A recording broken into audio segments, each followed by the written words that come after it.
All right. Hey, everyone. Welcome to the Carji Greeves Medal stream. Still waiting for the actual stream on the website to start. Now, I'm not going to play the audio just off the top. Just don't want. We might be getting demonetized anyway. If I play this, we'll figure it out pretty soon. If it looks choppy as well, I might turn it off. But for the time being, we'll give it a run and see what happens. So yeah, I'm filling in for Paul this week. If you don't know me, you should. Well, maybe you don't, because I'm not on it as much as Paul is. Ladies and gentlemen, please take your of the Hoops seats. crew, and I haven't been on for a little bit. It's been tough since the grand final, I must admit. I do feel these things pretty deeply when the Cats lose. I probably would have been on within 2 seconds if we had a won, but it's taken me a little while to get over the hurt from that loss.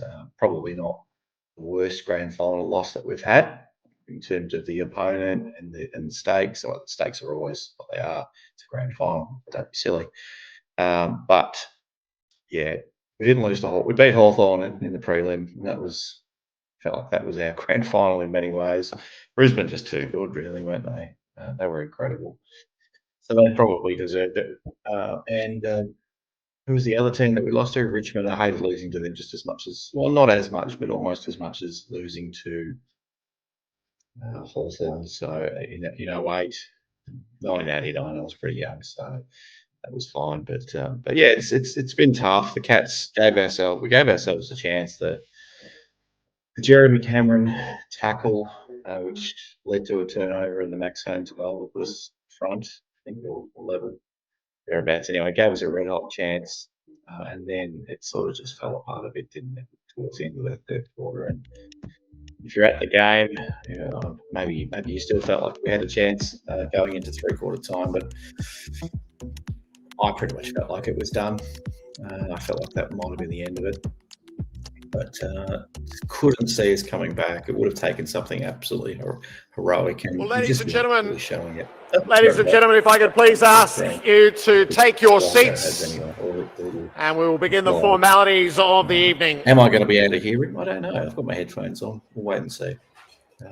It might be a little hard to talk while I'm listening to him, but these live shows, you need to be making noises.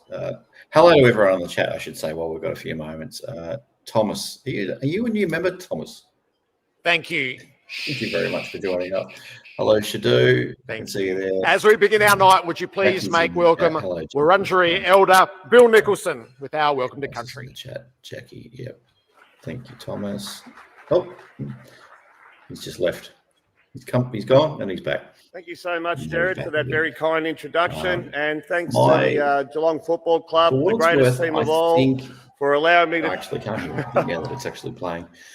Allowing me to take a period of your time tonight at your special occasion, your end of year celebration, and to celebrate the best and fairest players. I want it to be a welcome to country is a ceremonial process that has been on this land for tens of thousands of years. It allows people to feel culturally safe, to conduct their business on their country when they gather on our land, and to show that respect to an elder like myself who represents the people of this country. It's very important, and I'll touch on that shortly. But first of all, Waminjika, Gabamala Mangil, Balabunyalambu, Wurundjeri Balak, Nerida Bill Nicholson, the language of this country, translated to, I welcome you for a reason and purpose. I greet you and good day from the Wurundjeri people. My name's Uncle Bill Nicholson. I'm one of the 33 elders at Wurundjeri who stand proud as leaders of our community. I come from a very long line of amazing, staunch individuals, wise individuals, resilient individuals, my elders past, who I'd like to acknowledge for us to be here today. We are the last family group left of the sacred river, the Birra. Bang. How's that? Is that any better? Jackie, I've turned it all the way down to 0. Can't hear you over the stream. Yep. Let me know in the chat if it's any better now. Hopefully that's a lot better. I'm definitely not on mute, so much better. Thank you, Jackie. So far in the poll, we've had 17 votes in the poll, and we've got Max and the Axe leading the way with 35% of the vote. Bailey Smith with 24%, and Thanks, Mrs. Hoops just messaged me saying the audio is a lot better now. So, yeah, look, I think my heart wants Tom Atkins to win it. My head is probably saying Max Holmes. Yeah, look, not to sort of dismiss what Bailey Smith brought to us this year as a recruit, come in, a bit like Dangerfield, came in and just tore it up, didn't he? Absolutely went crazy. Remember that first game Danger played against Hawthorn, 40-odd touches and what, a goal or two, and absolute hanger at the top of the goal square, which he went back and missed. But Danger was incredible that year. And, yeah, Smith's been pretty amazing as well.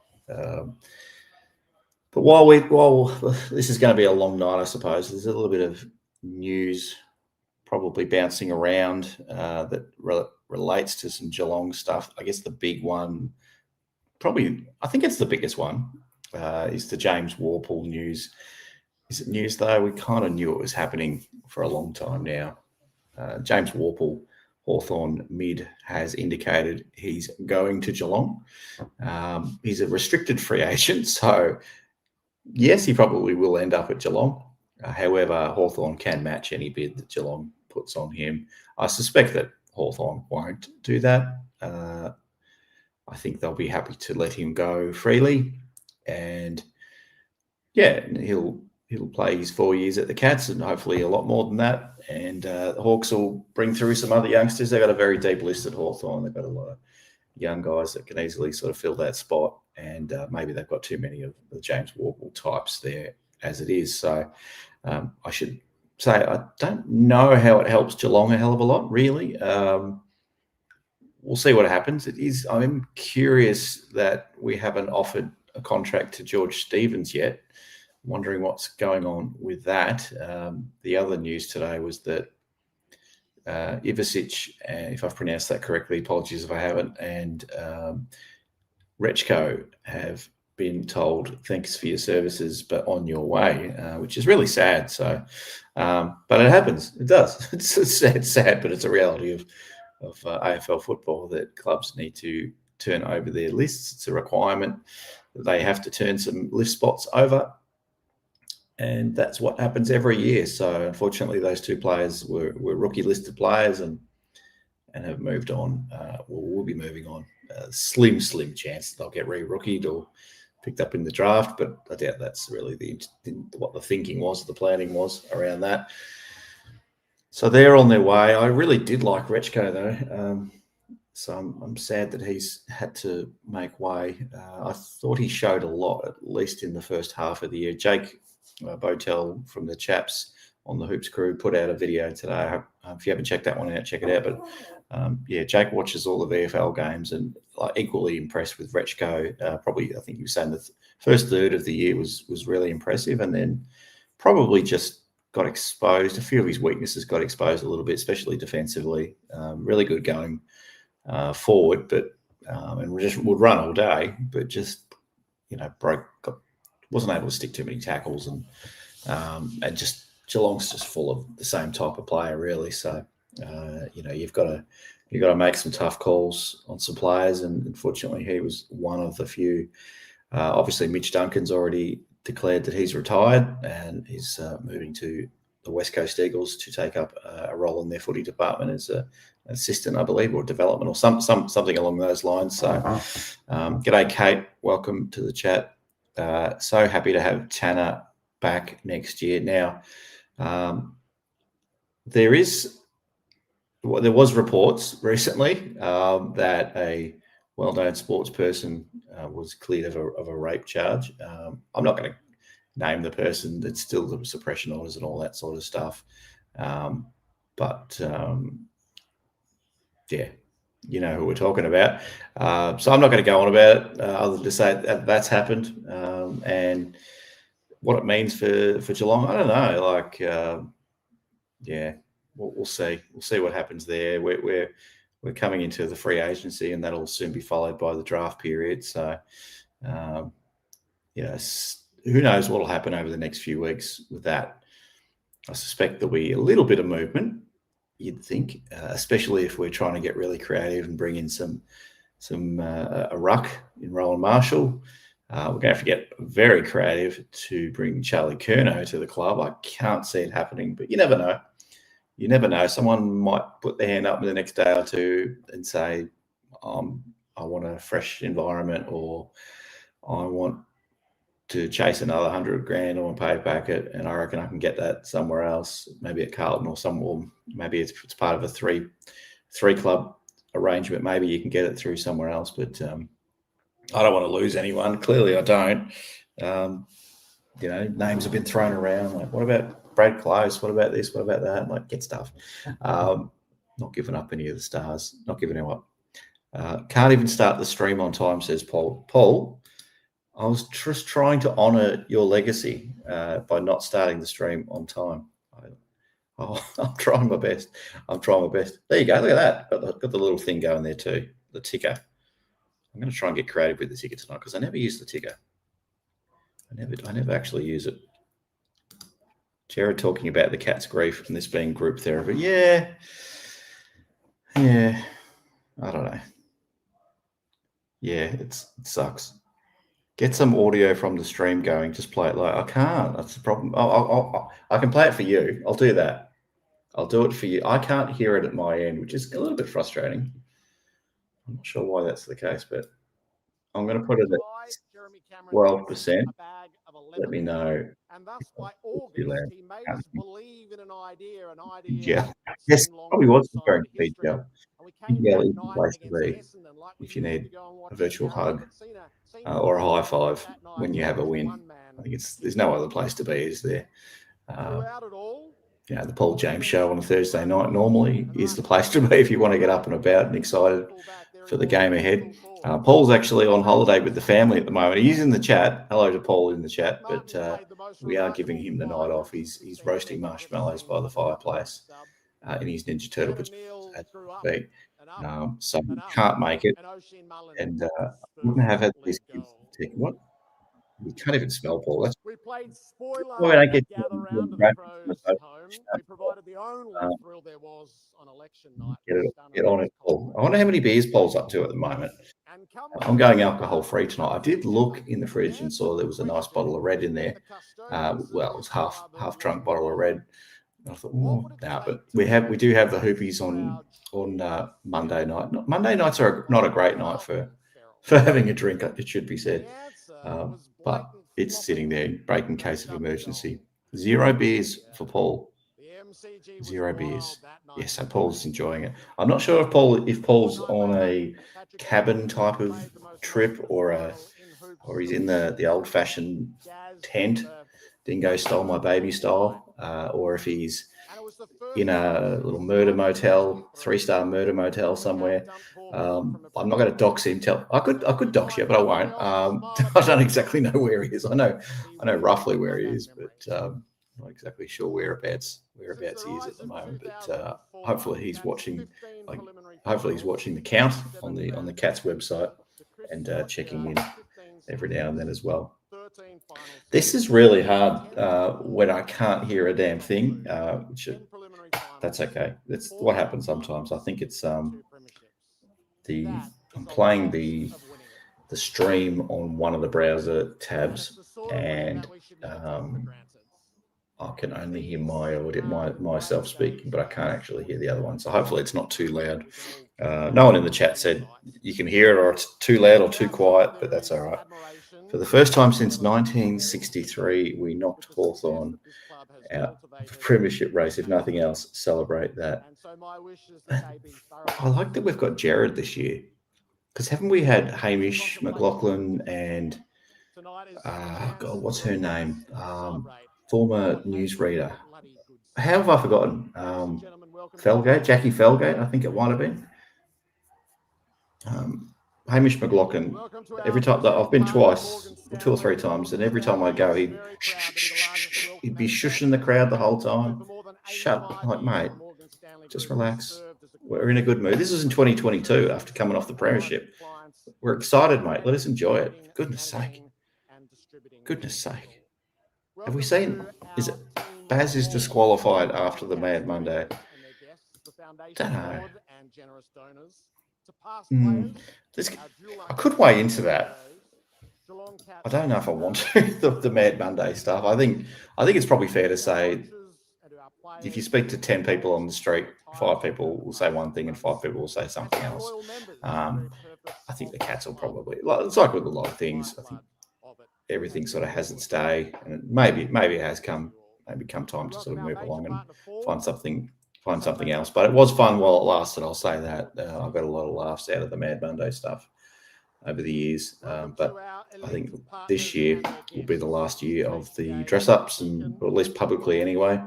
But even then, I think it's not just the public perception. It's part of a large organisation. I'm not sure how many staff all told at the Geelong Football Club, but you've got people from all different backgrounds and genders and whatever, and you've got to think about how your actions impact on them as well. So it probably seems a little bit harmless what they did, and I guess that's my initial read on it. And I don't know if I've necessarily shifted too far from that, but other than to say, I can probably see the other side of it as well. So as I said, just a bit of a shame. Wacky Wednesday, rebrand it to Wacky Wednesday, and off we go. Or we do Throwback Thursday, and we'll get just dressed up. Oh, it'll come through on the speaker. No. Nah. Oh, just so you know, in the chat, Mrs. Hoops has just tried playing it on the on her phone next to me, but it'll probably come through the speaker. So I can't be doing that. So I'll figure it out. It'd be nice if we had a little. Let us know in the chat if you can sort of see, or if there's any quotes you want to share from it as well. Yeah, Mad Monday, Wacky Wednesday, Tuesday, I don't know, favorite pop singer, or Thursday, whatever. Fruit Loop Friday, I don't know. Mad Monday, Wacky Wednesday. I think bring it back to Wacky Wednesday, and then all sorted. Okay, so we're going to start the night off on fire. We're going to interview some bloke who looks like George Lucas, or a skinnier, younger version of George Lucas. I don't know who this bloke is. Is he the Prez or something? But anyway, all I can say is Waitley was a good choice to be the MC. And have we ever had Hutto to be the MC? Anthony Hudson, has he been MC? We've got about 50 media personalities that could MC that support the Cats. Mitch Cleary was, I think everyone says he's a Geelong person. Is Mitch Cleary a Geelong, the journo, is he a Geelong person? What's the CEO? A CEO, is it? I've seen him interviewed before. What's he a CEO of? Fords or something? Probably. Morris Finance, Cotton On. Get Billy. Spin the wheel. Why don't we make it a bit of fun? When we dress up for the Hoopies night, we actually should dress up a little bit stupid. We can't just turn up in hoodies and t-shirts or polos. We've got to do something. I don't know about the 3-piece suit with the little the little clock watch thing on the chain coming out of the breast pocket there, but do a little bit silly. We're running out of time though. What is it, Monday night? I've got to come up with something clever in the meantime. Or should I learn my lesson and maybe we'll have to put out a statement after the Hoopies on Tuesday morning, apologising for the inappropriate dress up. That might be required. McCabe. Who's McCabe? He's the president of the Geelong Football Club. Bring back Colin Carter. Bring back Frank. I don't think that's possible. But yeah, Frank the Tank, bring him back. Bring us something. You've got to start these shows with something interesting.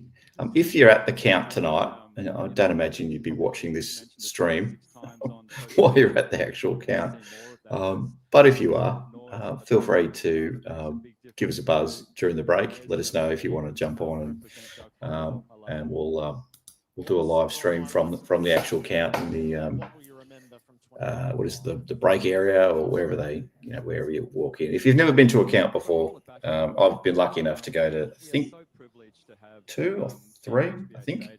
I want to say maybe 3. Yeah, I think 3. And it was a bit of a bucket list thing for me about 10 years ago, and finally got to one. I thought, oh, this is great, tick, tick. And then since then I've been to a couple more, but we were lucky enough to go to the one in 2022, which was fantastic. And it's a great fun night. It's usually at, well, in recent years anyway, it's been at the Crown Casino Palladium, and they get about 2,000 or 3,000 people in there, as you can see on the images coming through. Not at the moment with this CEO chatting away, but yeah, it's just 10 per table. I mean, it costs an absolute bomb these days. It's like, I think it's getting up to about $300 a pop, so it's more than a grand final ticket in some cases. So it's a bit of a luxury thing, and it's a fun night. It's a really good football night. So if you like that kind of thing, or if you just, I mean, it's not something I definitely couldn't afford to do it every single year. But I kind of like the idea of going every 2, 3, 4 years, something like that, just as a special treat once in a while. Instead of going away for a couple of nights somewhere, just go to the Carji. I think we've stayed up at the Carji. We might have stayed in a hotel the first couple of times we went. That was fun. So we sort of I think we drove up. One time we stayed in a hotel. My memory's not great. I'm getting old, everyone. But one year I think we stayed up there, and we might have had the day off the next day. And that was lots of fun. And we just sort of took it nice and easy. And it was just I'm pretty sure that was the 2022 year. It was just a big celebration. It was terrific. But I could be getting that wrong. You haven't apologised for the PGL nudity? No. Did anyone get naked on PGL? I'm not sure. Must admit, Paul's not going to like this, but I actually haven't watched it in full. I haven't found the 6 hours to actually watch it yet. I can't believe it. Was it 4.5 hours or something like that?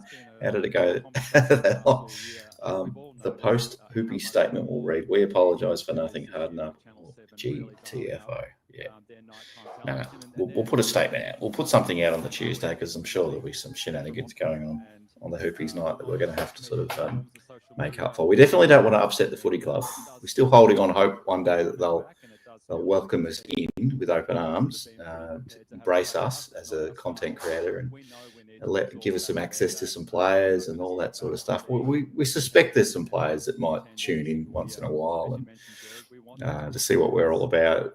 So everyone's got social media, everyone's got YouTube, and once in a while, surely it gets shown on your news, on your little news stream or whatever it is, whatever they call it. Recommended videos to watch, that kind of thing. So you'd think every now and then they'd come across it, but yeah, hopefully one day we will. But I don't want to upset the club. I definitely don't. If it takes 5 years, then it's going to take 5 years. If we need to, get a bit more credibility and 10,000 subscribers, all that kind of stuff. I think we're probably nudging. I think next year we'll probably tick over 3,000. So we're definitely a slow build business model here at the Hoops Crew. So we're more focused on building a community than just going for the cheap subscriber. Like, we could be putting out just exclusively shorts and the little 15-second videos, and Jeremy Cameron kicking goals and boundaries and stuff like that. And we've done a couple of those, and they always get heaps of subscribers and all that sort of stuff. And early days, I put out a couple of cat videos about Pumpkin, the official cat of the Hoops Crew, and that got about 40 subs in about 10 minutes. But that's not what we're here to do. We're here to build something, build this community up. So things you do: hit the like, hit the subscribe button, and support the channel. So yeah, definitely what we're about. And we've got the Discord as well, which Shadu just shared in the chat as well. So coming tonight, we're coming to you on Facebook and YouTube. Of course, YouTube being the main way we push the channel, I guess. We were pushing it out to Twitter or X for quite some time, for most of the year actually, but I've recently not renewed the premium license that we had for X. So that's Cat is doing it again. I can just see who's trying to collect him off to my left here. He keeps jumping. Last time I did this live stream, he jumped up the whole time, and he was just annoying me. Thank you. Early to bed for Pumpkin, I'd say. That's probably the trick. He's got a little box. It's like, those boxes where you get melons and whatever. It's this sort of box by can't really see it on the thing. Anyway, maybe that way, that length. Anyway, we put a pillow there. We wrapped it in an old towel, and we put that in one of the bathrooms, and he sleeps in there overnight. So it's a little bit early for his bedtime, but we'll put him there a little bit later. Yeah. A little spanner, yes, you are. No. Oh, g'day, Gary. Welcome to the chat too. You've probably been here a little while, but anyway.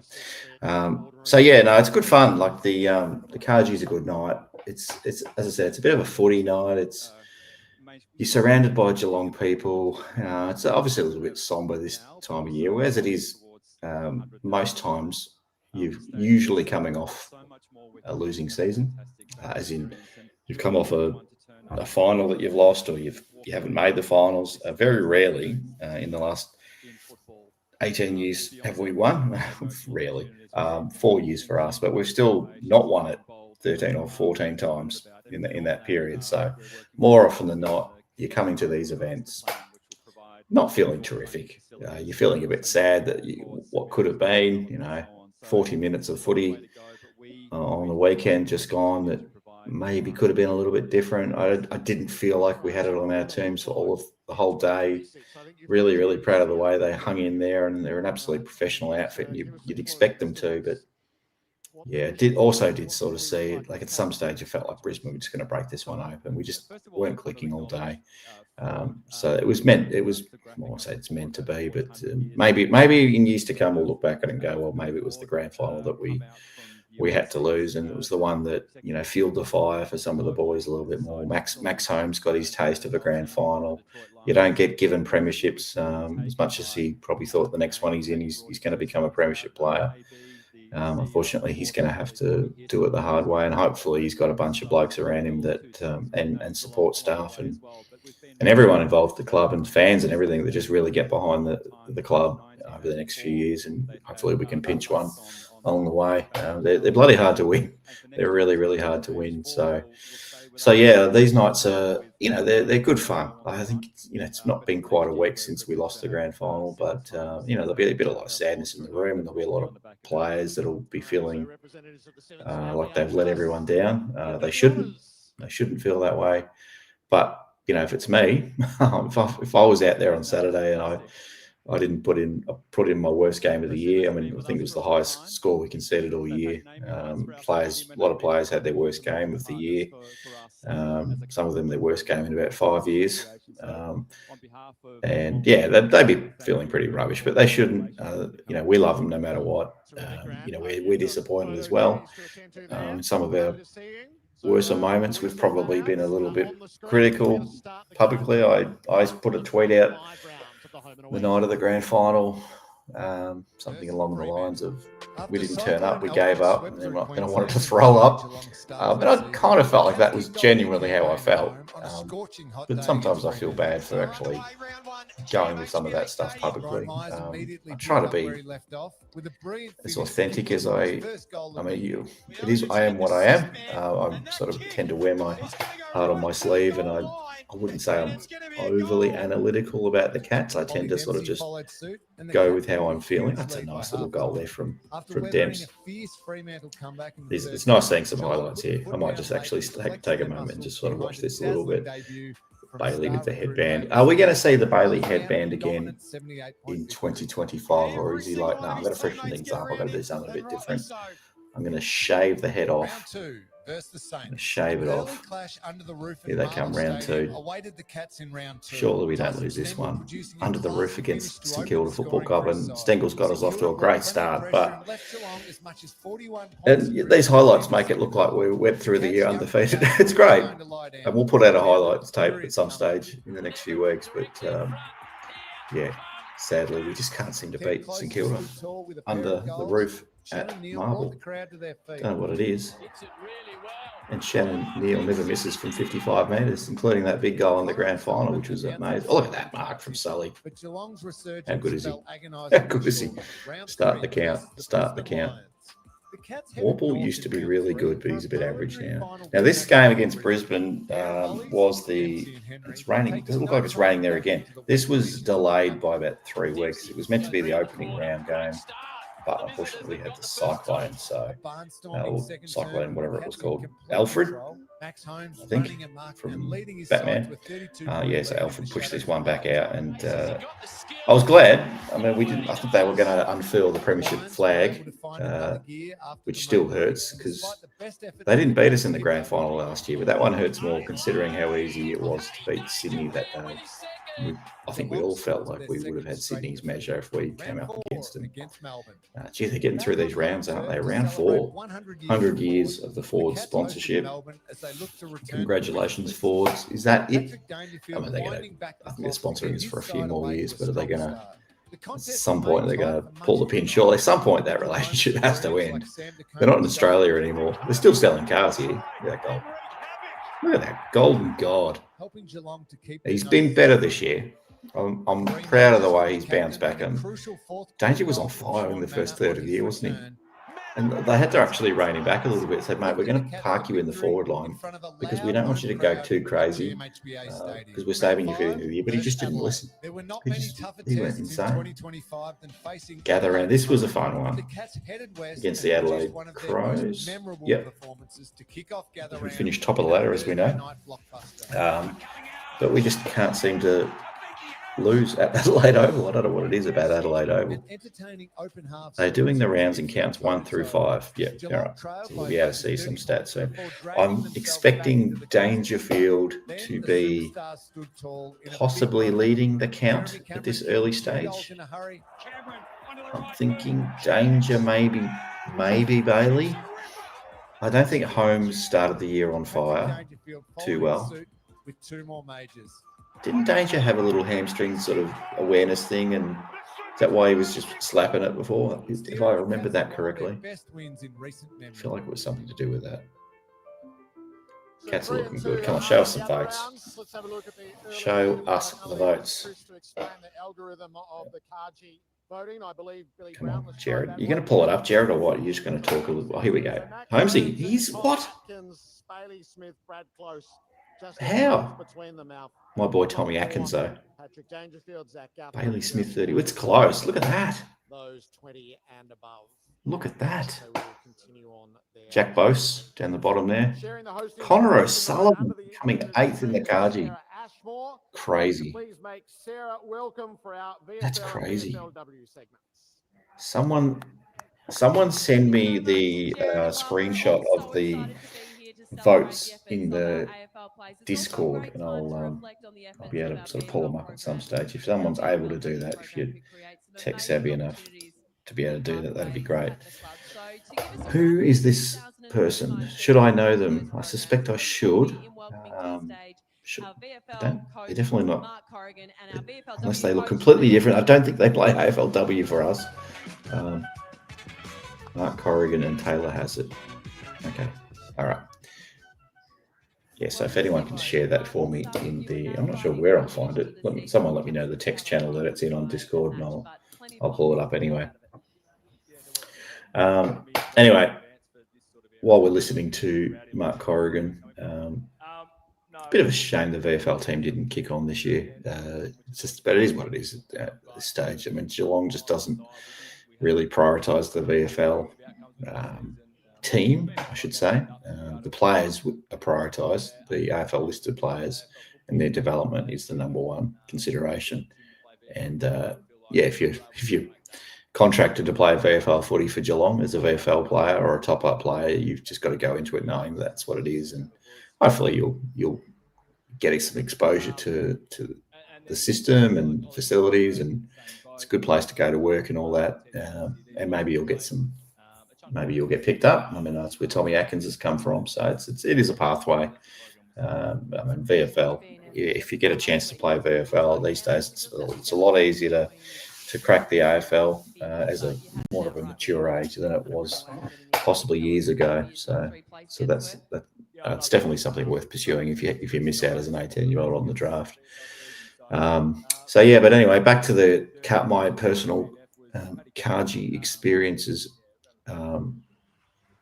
We've been, as I said, been about 3 times now. Usually we sort of get there. We don't dress up too much. I mean, we put a nice shirt on or a jacket, and Mr. Soup sort of puts nice dress on, and we sort of head along, and there's the little reception area, reception sort of space outside of the main palladium where you line up with a few hundred other Geelong supporters all eager to get in there and start having a beer or a wine or two.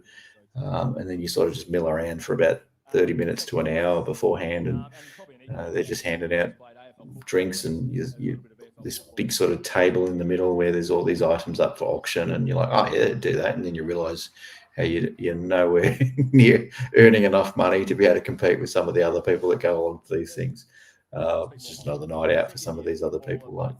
I am nowhere near in that salary bracket that can afford just a lazy $2,500 to bid on a Guernsey for a Connor O'Sullivan or something like that. I don't know what the bids are at the moment, but it gets ridiculous, some of these things. But yeah, there's bidding on cars and shoes, and I don't know, dirty underwear from Tom Atkins, probably, but a whole bunch of different things. Here's one for the chat. Would you actually want Tom Atkins dirty underwear? Game day worn underpants? I don't know. I'm sure there'll be some people that would. Thank you, Jackie. On the Discord now, I've just got to figure out where on the Discord you chucked it. Jackie, you're a star. Let me see if I can save that. Yep, screenshot. Boom. Thank you very much. Let me do some wizardry at this end. As you can see, much love. See if I can get it up. He's been with the program now for a few years. Yeah, if I can get it up. If it lets me. Come on. Year on year, he's just work a bit faster, computer. Keeps getting better. No, I'm going to have to change. Try again. Save image as leaderboard. Try that. See if that makes a difference. Sometimes I've got to. Is it going to let me? I don't know. It does. Woohoo! There you go. Sorry, I've just blocked out the lovely gentleman, Mark Horrigan, but that's okay. Hang on. I'll just put that away for a sec. A few of the VFL boys. Okay. All right. So just looking at the leaderboard again. Thank you, Jackie, again for sharing that. So yeah, I'm a little bit surprised, Max Holmes. I feel like it's. I'm going to call it early. I think Max is winning this one now because he comes home very strong. I can't see Max losing this from this point. But Bailey's up there as well, and Tom. I mean, I did not expect Max Holmes to poll this strongly this early. Brad Close, surprisingly, really up there. I didn't actually notice him before as well. But look at Brad. Okay, Brad's up there. But Danger, I guess it's probably Danger. We just expect him to do these things all the time. Has he won enough Carji Greeves medals, Danger? Probably not, for what he's done for this footy club. Jez has won one or two, I think. Cam Guthrie. Have we seen Cam Guthrie tonight in the crowd? Give him another one. He hasn't played all year, but give him an honorary one. But Connor O'Sullivan, look at that. 22 votes already. Just one behind Jezza. Are you serious? Come on. But I think they get a vote out of 10 if their game is particularly noteworthy, but it's really vague. So when is your game not worthy of receiving votes? So I don't know what that threshold is. How do they make that decision? I don't understand that part of it. I'm not completely sure. Who's talking about trading O'Connor? No, we're not trading Connor O'Sullivan, sorry. Or Mark O'Connor. Mark O'Connor, maybe, but probably not. But Ollie Dempsey up there as well, and Sam DeConning rounding out the 10. So that's looking pretty good. A lot of young fellas there. 1, 2, 3. Max Holmes. 4 young players in that top 10 at the moment. Future is bright at the Cattery. Future is very bright indeed. So you mill around a little bit in the reception area, just kick things off, and then eventually everyone's like, "Come on, let us in. We're hungry. We want to sit down. We've been standing up forever. There's nowhere to sit." And the players have all kind of moved in. I mean, the players get there a little bit early. They do their media and all that. There's usually a few journos that you might be familiar with. Like last time around, Tom Morris was there, and pretty sure Mitch Cleary's been there a few times. And so they're all hanging around, chatting with them and Channel 7 news or Channel 9 or whatever, they're always there with their cameras. And then eventually, I think around 7-ish or 6:30-ish, they open the velvet rope. They release the hordes, the masses, and then we'll start getting into the drinks. Players have long disappeared out the back into a green room somewhere. They've moved on, and you don't see them for a little bit until we get very close to the vote count starting, and then they take their seats. Everyone has a bit of dinner and all that sort of stuff, but the dinner's fine. It's kind of like you're trying to feed 2,000 people. It can't be that special. It's not like a little small restaurant somewhere where you can actually put the effort in, but the food's good enough. It's totally fine. It's like 3 courses, and I think you get a few different. You don't get an option. You're basically bringing out 2 different types of food to the table. I believe that's what they do. And if you don't like what's to the left, you swap it with the other person if they're happy to. Unless they change that now and they're just bringing out the same dish for everyone. If you don't like it, bad luck. All right, guess the top 5. Now, I did say who I think was going to win it. Did I say who would round out the top 5? I'm going to put it in the chat just to be really clear, just so we can remember this one, and I'm going to pin it. So number 1 is, I'm going to go Max Holmes now that I've had a look at some of the data. Max Holmes. Number 2 is Tom Atkins. Number 3, I'll say Jeremy Cameron. I can never spell Jeremy's name. Jeremy Cameron. Thank you. And 4, I'm going to go with Bailey Smith. That's harsh, putting Bailey 4th. Who should I go 5? I'm going to go, Grind Myers. 5. There you go. Pin that for me. I'm going to pin that one for later. Beautiful. Jimmy Day. Hello, Jimmy. Top 5 for Jimmy is Atkins, Holmes, Smith, Cameron, and Myers. So essentially similar to mine, just a little bit of a different order there. Now, is anyone bidding on anything tonight? As I said, it's bloody expensive. I don't know how you can afford it. G'day, Ethan. How you going? Ethan's gone Smith, Holmes, Cameron, Myers, Atkins. So basically the same 5. Has anyone got Dempsey in theirs?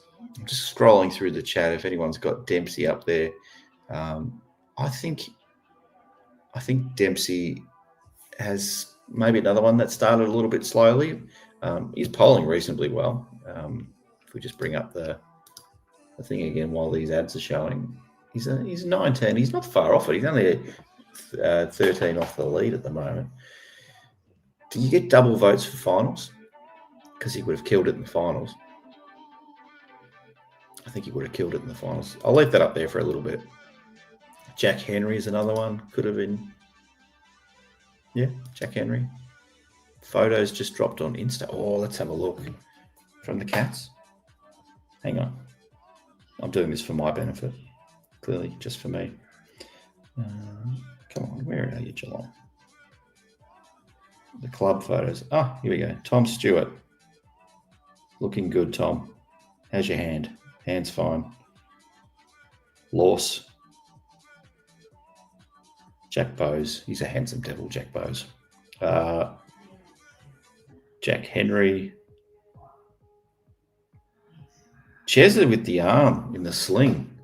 Mitch Duncan. They're thick as thieves, those the Wags. They love each other. Tom. Sorry, I forgot your partner's name, Tom. Connor. Hello, Connor. Jai. Clark. Just looking at Ollie Dempsey and Sam DeConning. Geez, they're loose units. Just the long. Anyway. Brad Close. Looking good, Brad. Look at Osheen. Look at the smile. Look at the smile from Osheen. I'm not sure if that's his partner or sister or how much, or maybe you don't, maybe I shouldn't ask you how much you put on George Stevens Guernsey. Is it a legitimate bid? Are you actually intending to win Just tell me that. Are you prepared to go the distance, Thomas, on this one? Are you prepared to go all the way? No one's wearing... Oh, no. Osheen's wearing a tie. Most of the players aren't wearing ties. Danger's got about one shirt button done up. He's almost showing his belly button. He's got it that low. He loves it. Oh, look at Reese in the all black. Reese, the farmer. Don't know if I like Jack Martin's grey jacket number. Don't know if I like that one. Osh's partner, his grand final is so short. Oh, girlfriend is so short. GF. Shawnee Manor, Brian, and Gemma. I think Gemma's her name. Grind. Look how good Grind looks. Grind looks like he's about to go to the Oscars. I wish I could put the photos up on here. I probably could, you know. I probably could. Hang on. Can I figure that out? Or is that going to... I'm going to lose the stream. I'm going to stuff around with it too much. And I'm going to lose it all. But yeah, Grind is off to accept an Academy Award as we speak. And I'd love it. How cool would it be? I mean, there's about 10 players. I'd absolutely love it if someone won a Carji for the first time. Brian Myers winning it, Tom Atkins, the room, the amount of love that he would get from that room if Tom Atkins won it. Oh, that'd be insane. I'm pinning this leaderboard. It seems like probably for an overly long amount of time, only because when you go to these things, they put the leaderboard up and then it's disappeared. Like it's on the, they've got all these big screens everywhere and then it's there and it's like, where's it gone? It's like, come on, you've got to take photos of it. Jackie's like, all right, Jackie, I'm going to have a crack. Oh dear. I'm going to lose everyone. Patience. Oh, hang on. No, I don't want that one. All right. Let's see if I can do it. Jackie, you have faith in me. Don't know if I have faith in myself, but present or invite. Stop screen. See, now I'm going to have to get it back again, Jackie. Insta. All right, get rid of the leaderboard. Beautiful. A little bit small. But as you can see, we have Tom, a couple of chats. Boycott the new Guernsey. Big red Simmons sponsorship on the back. Gross. What's that about? All right. So there's Tom. Bit of a fresh haircut. Looking good. Jack Bose. Looking good, as always. Here's another one off to the Oscars. Have they just recycled? Hang on. We've gone too far. What's going on? Is that it? Have we recycled the same background from last year? I think we might have.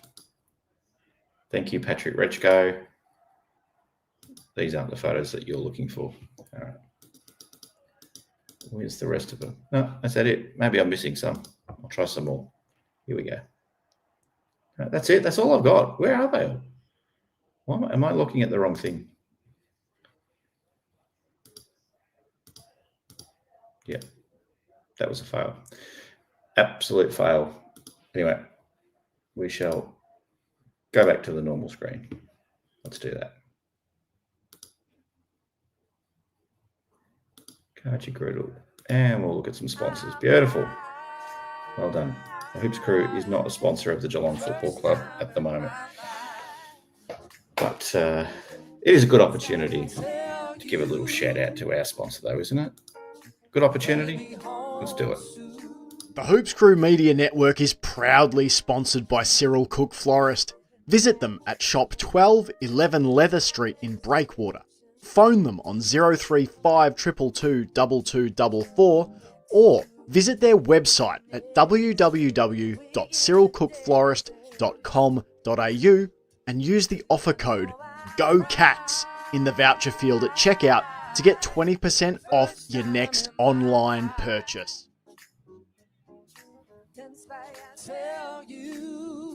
All right, we are back. Yes, Jackie, we need to teach Ben how to use Insta.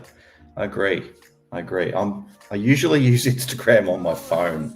When it comes to the desktop, thank you for the flowers, and thank you, Cyril Cook, Florist. If you haven't already,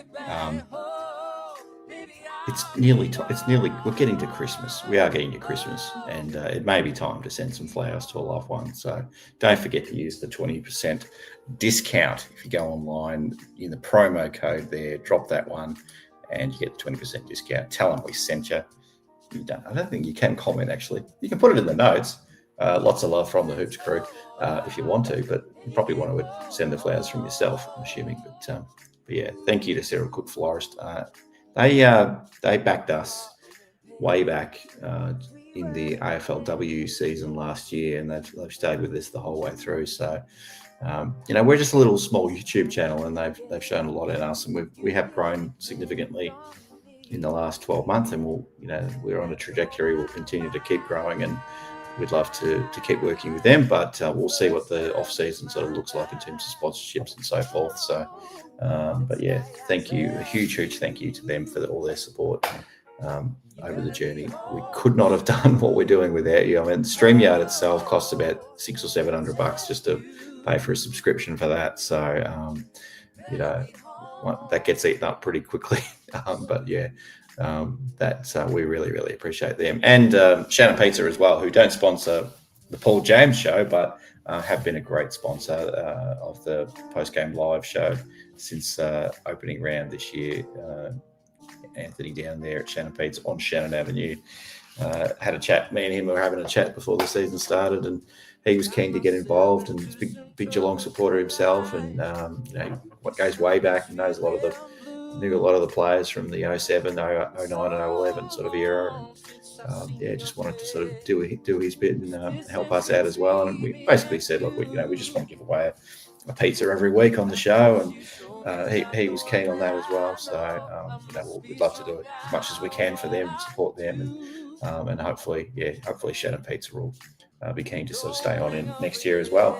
But if you're running a business, or if you're in an organisation that you're looking to sponsor someone like us, please don't hesitate to reach out. We'd be happy to have a chat about some opportunities that we might be able to work together in some way next year, whether it be for the remainder of the AFLW season, or for the men's season, or however you want to do it, a month at a time, that kind of thing.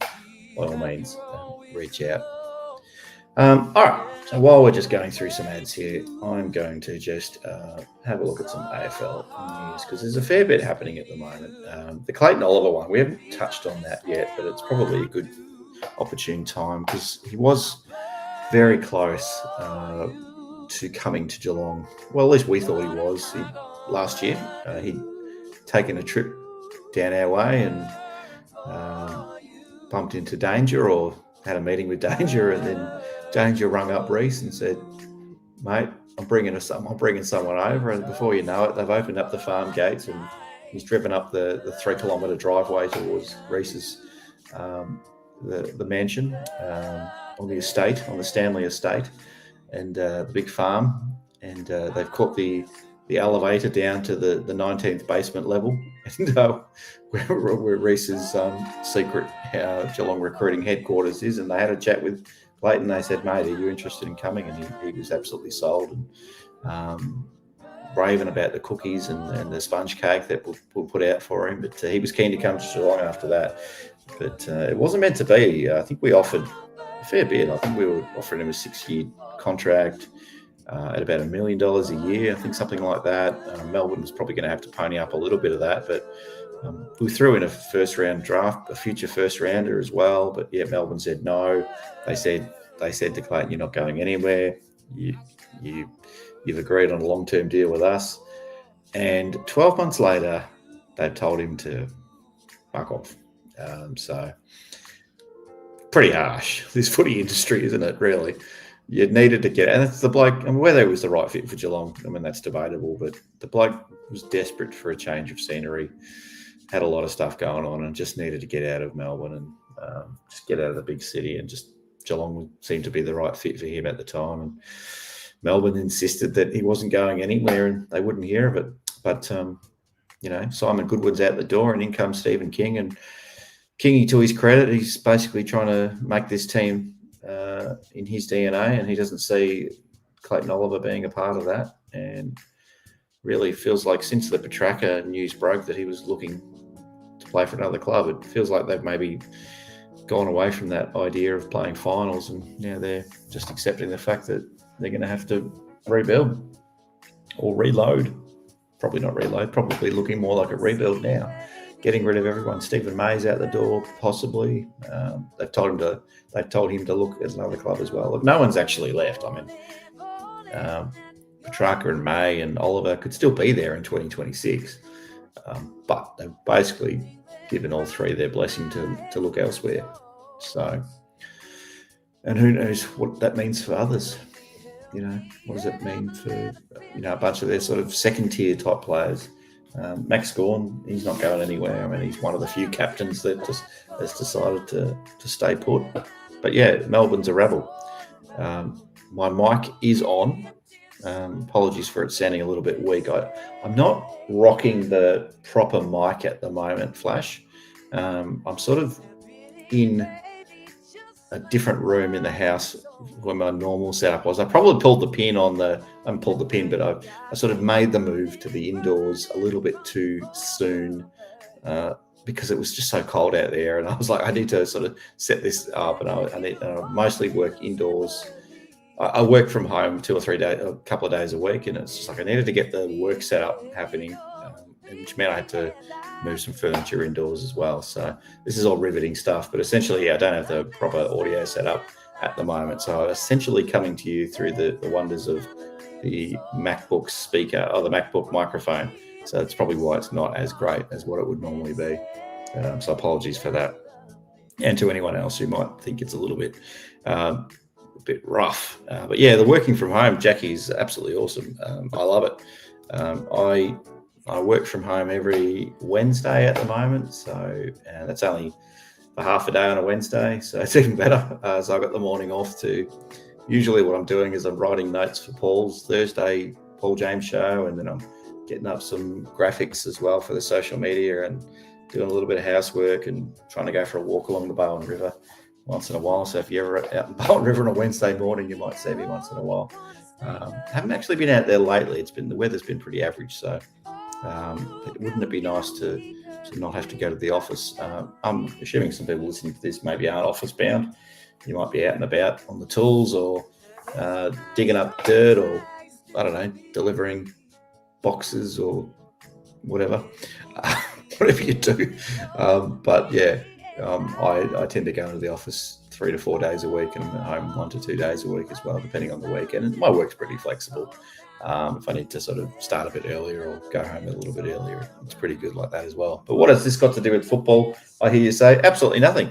It's just giving you a little bit of insight while we're sort of scrolling, while the players and all the guests at the Carji Greeves Medal are chowing into their chicken or their duck or whatever else they might be having. I think the bread rolls are really nice. I reckon I had about 10 of them last. I don't mind a bit of carbs. I don't mind a bread roll.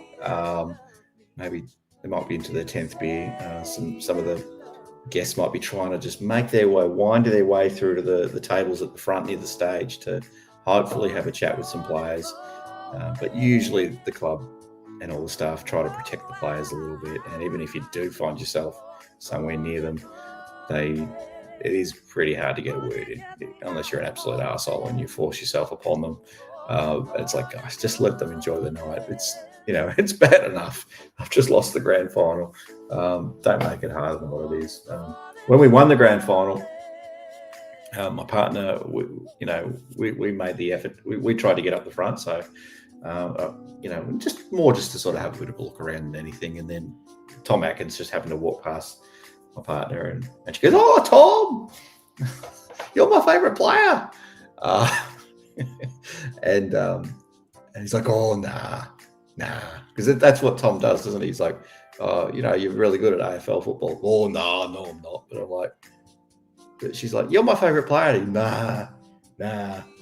Like, mate, it's not a question. It's I'm telling you, you're my favourite player. But yeah, he's such a humble bloke. Adorable. So we absolutely love him. in this household. We love Tom Atkins, and clearly I'd be absolutely chuffed if he could take it home tonight. He'll probably finish on the podium, which would be great. And it seems to be the Tom Atkins thing, isn't it? That's who he is. He's quite often the third or the fourth or the fifth best player on the ground most weeks. He's just not the absolute superstar. But he just gives it 110%, 110%. He gives it every single week.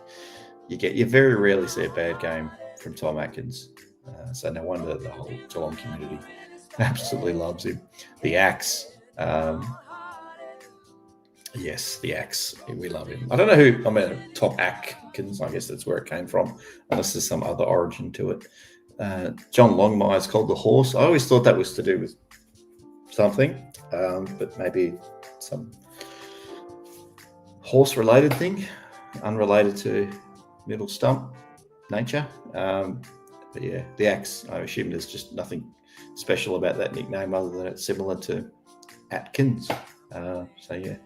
And the AFL need to strike the Axe medal for most tackles in a season. Yes, Flash. I've been saying this. The Axe medal sounds a lot better than the Tom Atkins medal. But yes, we do need a medal for the best tackler in the game. There's a whole bunch of medals that we really should have that we don't have. But I don't understand that. Simon Atkins was always Axe. Okay. Longmire's Horse because he's the glue that holds the team together. Thank you, Ethan. Horse Longmire. Yep. Oh, Thomas. This is a very long ad break. Thank you, Thomas. I believe we have ads turned on for this live stream as well.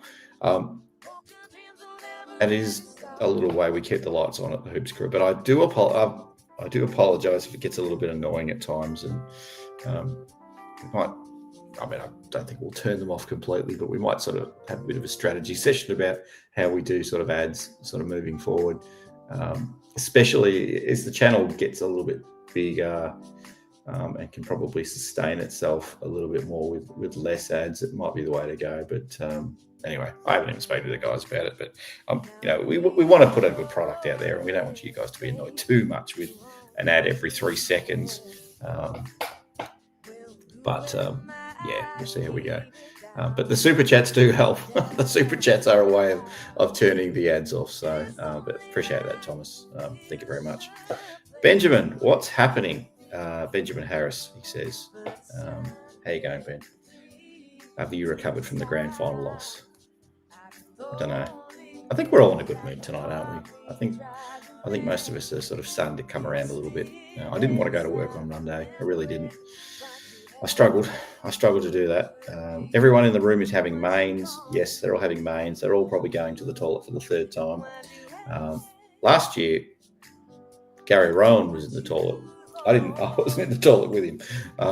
But I was sitting with someone at a table, and he came back and said, I just saw Gary Rowan in the toilet. And started talking to him like, can you not strike up a conversation when someone's got their appendage hanging out, please? There's probably a time and a place to have a conversation with one of the players. Maybe when they're standing over a urinal, it's maybe not that moment.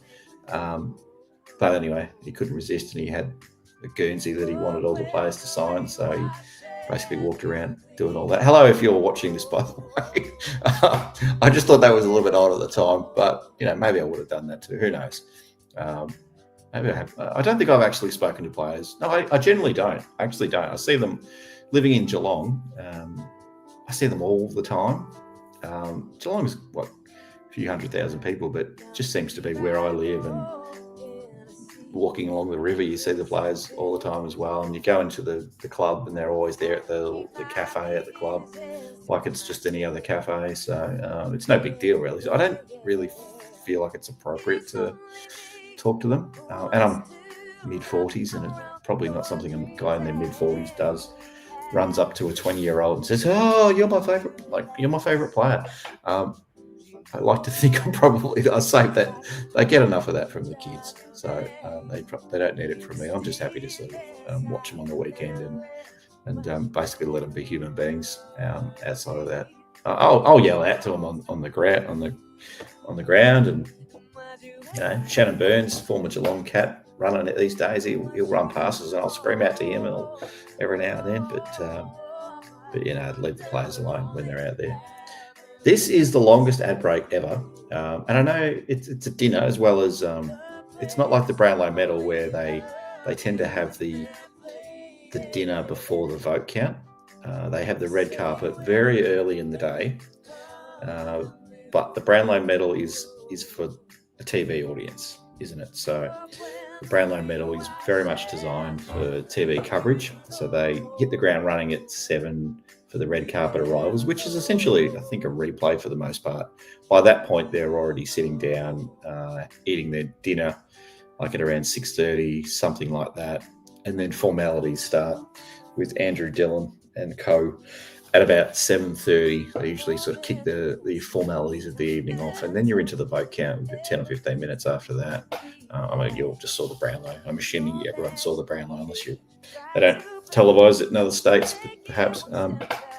Actually, do they actually televise the Brownlow in Queensland? Is that something that, can you get that on 7 Mate or 7 Bubblegum, whatever? There's about 50 bloody Channel 7 channels these days. 7 Nitro. I don't know. What are the stupid Channel 7 channels these days? 7-2 being the digital one.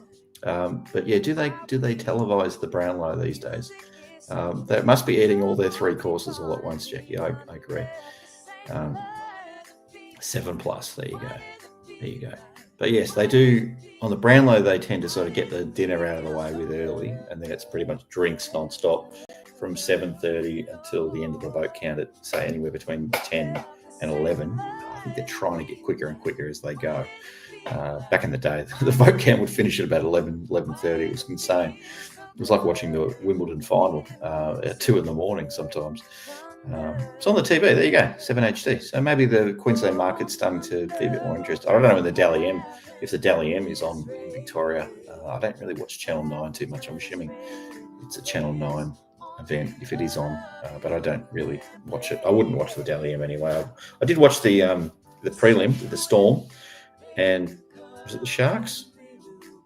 I don't know. I was there for the Storm. It's the only game I've watched all year of the rugby. And I watched the Storm had a win, make a grand final. It's usually a good omen for Geelong. Storm goes well, Geelong goes well. Over the last 20 years, Storm's actually going better than what Geelong's gone. Can you believe it? The amount of prelims and grand finals they've made, it's insane. Sharks. There you go. I know my NRL. ARL. What's the Super Rugby one? There's so many bloody rugby codes. It's the same sport, for God's sake. It's like having 2 tennis sports. Like, it's tennis.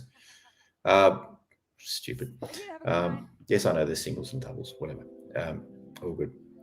If you've seen Baz, what's this one? If you've seen Baz in the toilet, you would have to look. It's probably made out of gold with how good he looks. Probably. Does he cut his own hair? Has he had an actual proper haircut upstairs? I don't know. Like, he never actually went to a hairdresser when he came into the comp. He was just sort of growing this weird thing on his head. But yeah. But Gary Rowan, my Gary Rowan story, I sort of go off on a bit of a tangent there. Like, what was he talking about Gary Rowan for? So he saw him in the toilet, and he was chatting away to him, and he was saying, the Cats have, I think at that point the Cats had told him, they were going to delist him, and he was really, really confident that he had more to offer at another club, and was probably keen to get to Essendon or something like that. But it just didn't happen. He probably would have been good at Essendon this year, but no, didn't get there in the end. Yeah, Rechko, Patrick Rechko. My spelling's no good. I don't know. Is his name actually Patrick, or was that just a mistake, Benjamin? I'm going to highlight it just for fun. Patrick was very stiff to get delisted. Yeah, definitely was. Baz's salon is Joe Scandizo or something. Where's that? Somewhere on the coast, probably. Gary Rowan, yeah. So he thought he had a bit more to give, and unfortunately, no one picked him up, and it all came to an end pretty quickly. It was probably one of those harsh calls that we've had to make with a few loved players over the years, the Stevie J's. Just push that button again. Get rid of that. The Stevie J's, the Chappies, James Kelly, Stokesy, Josh Hunt, a few of those guys we just had to move on. They've gone and played a year or two. I think no more than 2 years. I'm not sure if Chappie played. I think Chappie played 2. I don't think anyone played more than 3 years somewhere else. Absolute legends of the club, premiership players. If they played a lot more than that elsewhere. But yeah, eventually you've got to move them on. Simon Winder. Hello, Simon Winder. Welcome. Who's your pick, Simon Winder? Let us know. I'm going to actually check the poll. How's that going? How is the poll going? I want to know. 68 votes. It's Max Holmes. We're all playing it safe, people. We've gone Max Holmes, followed by Bailey Smith, Tom Atkins, 3rd, and Jeremy Cameron, 4th.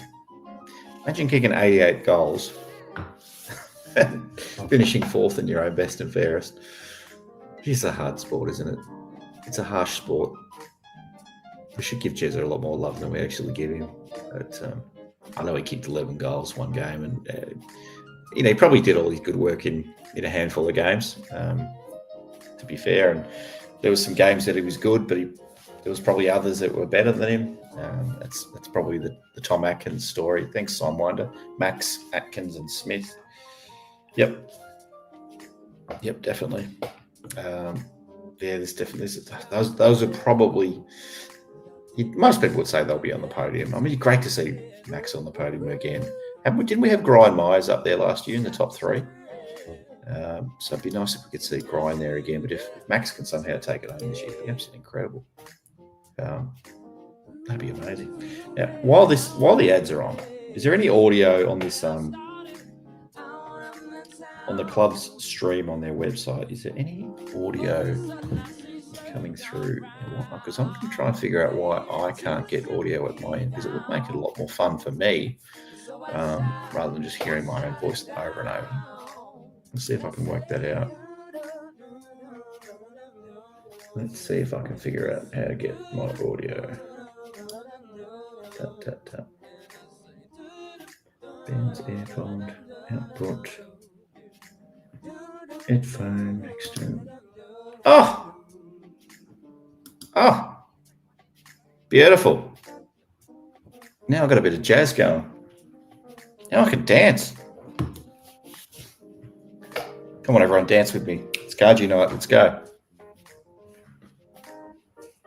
Come on, Thomas. Kick your heels up, Thomas. Let's go. G'day, Geelong Cats. #1 fan. Come on, I'm number one. You're number two. Lachlan. Hello, Lachlan. Lots of new names. I'm seeing some new names in here tonight. Are you new because you've just come across the Catman video that's done about 7,000 views? Is that what's brought you to the Hoops Crew, or have you been here a little while and it's your first time in the chat, or you've been in the chat before and I just haven't noticed? And apologies if I've done that. But now I can hear. I don't know if this is the actual band that's playing. That's probably the other thing. If you go to one of these Carji Greeves counts, you get. I'm gonna come off really nasty here, and maybe I'm a little bit nasty, but you get the cruise ship entertainers performing at these events, and the cruise ship is my way of just saying they're a little bit not top shelf. They're good.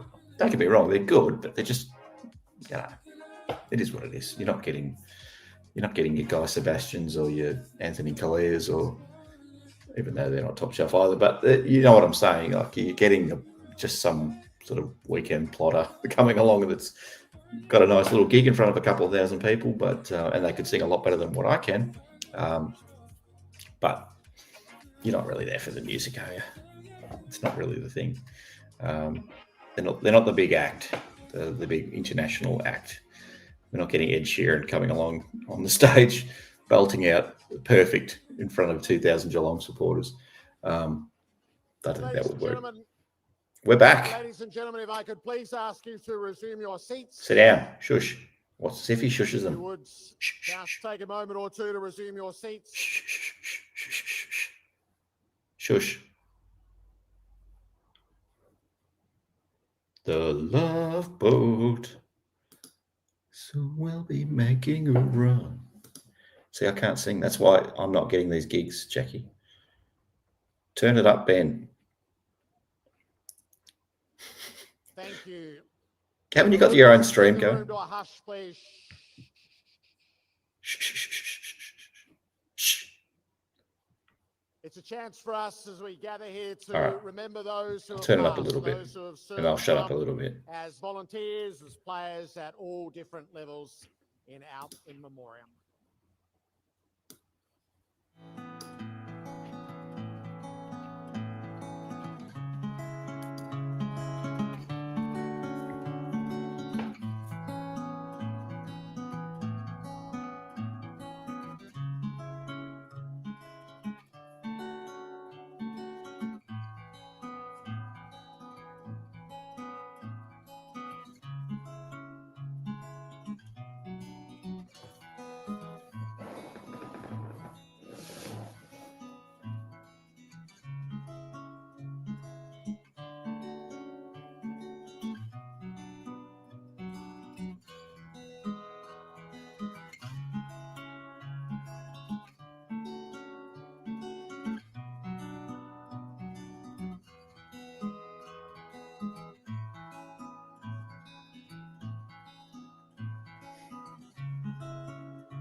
There's some heartbreak in there. Some of the faces and names who have been known through the corridors at Geelong through all the field as well. Still gets me that one. One of the treasured awards tonight is the Carter Family Community Champion Award, and representing the family tonight is Paul Carter. Make Paul welcome,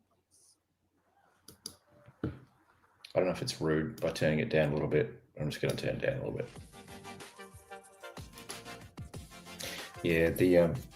Yeah, I nearly lost it. Flash. The Selwood photo again. On behalf of the Carter family, we really appreciate the opportunity to support not ready for that. Club's work in the wider community. My father, Colin, has been so passionate. He does look like his dad. Years, and unfortunately, he's a bit under the weather health-wise at the moment. But I know if Colin and if my mum Angie were here, give us the VFA premierships. That's Colin's thing at the moment. Important. First, it helps build our club's reputation. Being valued in the wider community, even with those who are not particularly interested in footy, is important, and public support helps build our future. Is this like the community champion thing? It makes us all better. Being engaged with the wider community, particularly those with needs, helps keep us grounded. And being aware of others is a really good base on which to build a great team game, which Geelong, of course, has been pretty good at. And finally, we can make a real difference. I'll turn it up a bit for you. Respected, and people listen to them. And we are so grateful for all that our players do in that regard. So every year, our club identifies one player who has gone the extra mile and names that person the Geelong Community Champion. This year, it is our pleasure to name Sean Manor as our club's 2025 Community Champion. Sean, please join us on stage to accept your award. And had passion for working with children and becoming a teacher at that point. And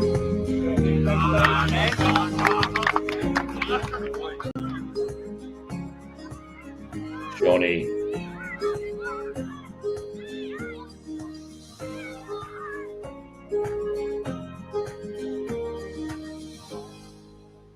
Very well. You take the lectern now. See if I can be here. Sean, congratulations. thanks, Jared. Yeah, it's an honour, isn't it? And yeah, I'll touch on firstly. Hopefully, Colin, gets better if he's battling with the illness. So, hope he's all right. Thank you to Colin and Angie. They've obviously done amazing work. Just a sniffle or something. Time, and thank you to Paul for presenting it tonight. How have you found the connection to the Geelong community over a couple of years? Yeah, no, it's been a special one. I say to Mum now. So my mum's originally from Geelong. And I, kind of nagged her last 2 years that we should have moved back a long time ago because it's really incredible the way they wrap your arms around you, not just as a footy club, but the general wider community. It's best young player. And the past few weeks has been pretty incredible. Driving or walking the dog or doing whatever, you see the Geelong flags and all the kids wearing numbers on the back. It's pretty special. So we're lucky in that way. It's been so special to watch your journey in the AFL over a couple of years. Sniffle. What experiences have you had in the community? Well, because you're Just ask Bailey. different story. You're one that's tremendously inspiring to a whole lot of people, I would say. No, thank you, Jared. Yeah, obviously we do amazing work in the community as a club. We do a lot of community pathways and working with a lot of kids. Obviously, we do community camps and stuff like that. So I've been very lucky enough with the community team that they've allowed me to join in as much as I can. So Jess and Will, thanks so much for organising that stuff. And I don't know, like I was lucky enough previously to work in a school as a teacher's aide and a sports coordinator, stuff like that. So I worked with a lot of kids that, you know, some with special needs, others just, you know, low socioeconomic. So you know the impact that you can have as a person, and let alone an AFL player, the way they look at you and look up to you. So I think I've just taken that in my stride, trying to give back as much as I can. Because I know when I was a young boy how much I, you know, admired people in this position. So now that I'm here, it's a privilege. So if I can give back as, you know, a little smile here and there, then yeah, that's the least I could do. And how did you absorb the last month playing in front of those crowds on those days, which I imagine was your dream for a young fella? You had to wait a bit longer than most. Yeah, no, it's, as I mentioned before, it's been pretty surreal. But to be honest, 24 months, 2 years, it's, you know, I was very lucky enough to come in last year and we played in a prelim final. That was pretty amazing final series. And then to back it up this year, I think we had 20 wins for the year. And Isaac Smith on the last day is, bitterly disappointing. Harry Taylor. I think, and everyone's Ben Graham. driven we are as a team and as a football club that, we'll give ourselves every chance to be back up there next year. I reckon Colin's chosen pretty wisely here. Sean, is there anything else you'd Egg like on to my say? face. Paul Couch. So touch on Colin. I should know this one. Paul Couch. Part of family and everything that you guys do for this club and allow us today to continue that work. Jess and Will, I mentioned Jess Dangerfield and Will McGregor, they run the community programs. Thanks so much for allowing us to, you know, do little things and, you know, help out in any way in the community, whether that be, you know, run a little football clinic right. or visit a school. Did I get it right? It's, you know, some Did I get people might all find five? it a bit, I don't know, go that extra mile is a bit too much sometimes, but generally some of my favourite stuff because you know, you are giving it was back Paul to Couch. the game. I think I got them all. People that will come up one Unless day and they'll take it forward. There was some it's an absolute and honour. bloke that never played or And then something. to my family, thanks so much for all your support over my Three number journey 14s. and getting me here today. And last year would probably be to the Geelong. David Football Club for Clark first Jr., taking me Joel last year, Selwood, Connor the staff O'Sullivan. and Andrew Mackie and Stephen Wells. He was the one before Couch. Come on. Such a special place to be, and you'll really treasure these moments. So thanks so much, everyone. Good on you, Sean. Well done, Shawnee. How am I supposed to know who wore 14 before Joel Selwood? All right, let's pick up the vote count, shall we? At round 6. 6 against the Hawks. The early season blockbusters kept on coming for Geelong, facing the arch rivals in another Easter Monday belter at the MCG. The match lived up to the hype, with neither team able to break away. But the Cats leaders capitalised on some big moments to keep their noses in front for much of the afternoon. Max Holmes lit up the G in the second half with a brilliant run. Can't touch me. You can't catch me. Nailed a vital opportunity and it set up a grandstand finish. The match-winning moment fell onto the boot of Sean Manor, who Shawnee calmly curled home his third goal. He's kicked it. Now he's got the goal. Capping off a sensational Easter Monday debut and steering the Cats to another incredible victory. Round 7 versus Carlton. For a second straight week, Geelong returned to the hallowed turf at the MCG, this time taking on Carlton, and Ollie Dempsey got the Cats off to a hot start. How do we But lose? after a string of monumental clashes, Geelong struggled to stick with Carlton despite the best efforts of Jeremy Cameron. 50. No one on the line. Should have been 50. Got it. The Cats continued to fight until the final siren. Bailey Smith and Look at Patrick this. Dangerfield Ooh. breathing life into the contest with one of the most iconic goals of the season. And off a step. But ultimately wasn't enough as they Wasn't fell good. a few kicks short. Round 8 against the Pies. The Cats rounded out a triple header at the G in round 8 against was the a informed cracker. Magpies. This one. But they were able to silence the Collingwood Army early with a blistering start. Why wouldn't he? What a goal. Ollie Dempsey came down with altitude sickness after a stunning mark in the goal square. Dempsey will come from behind. The Cats taking up the challenge to the ladder-leading Magpies in a seesawing battle.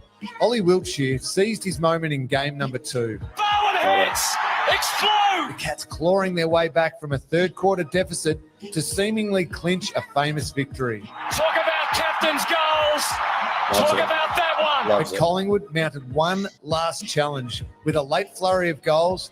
A Jack Crisp shot after the siren sailed wide, and the Cats held on to win by 3 points. Wasn't meant to be. Round 9 versus GWS Giants.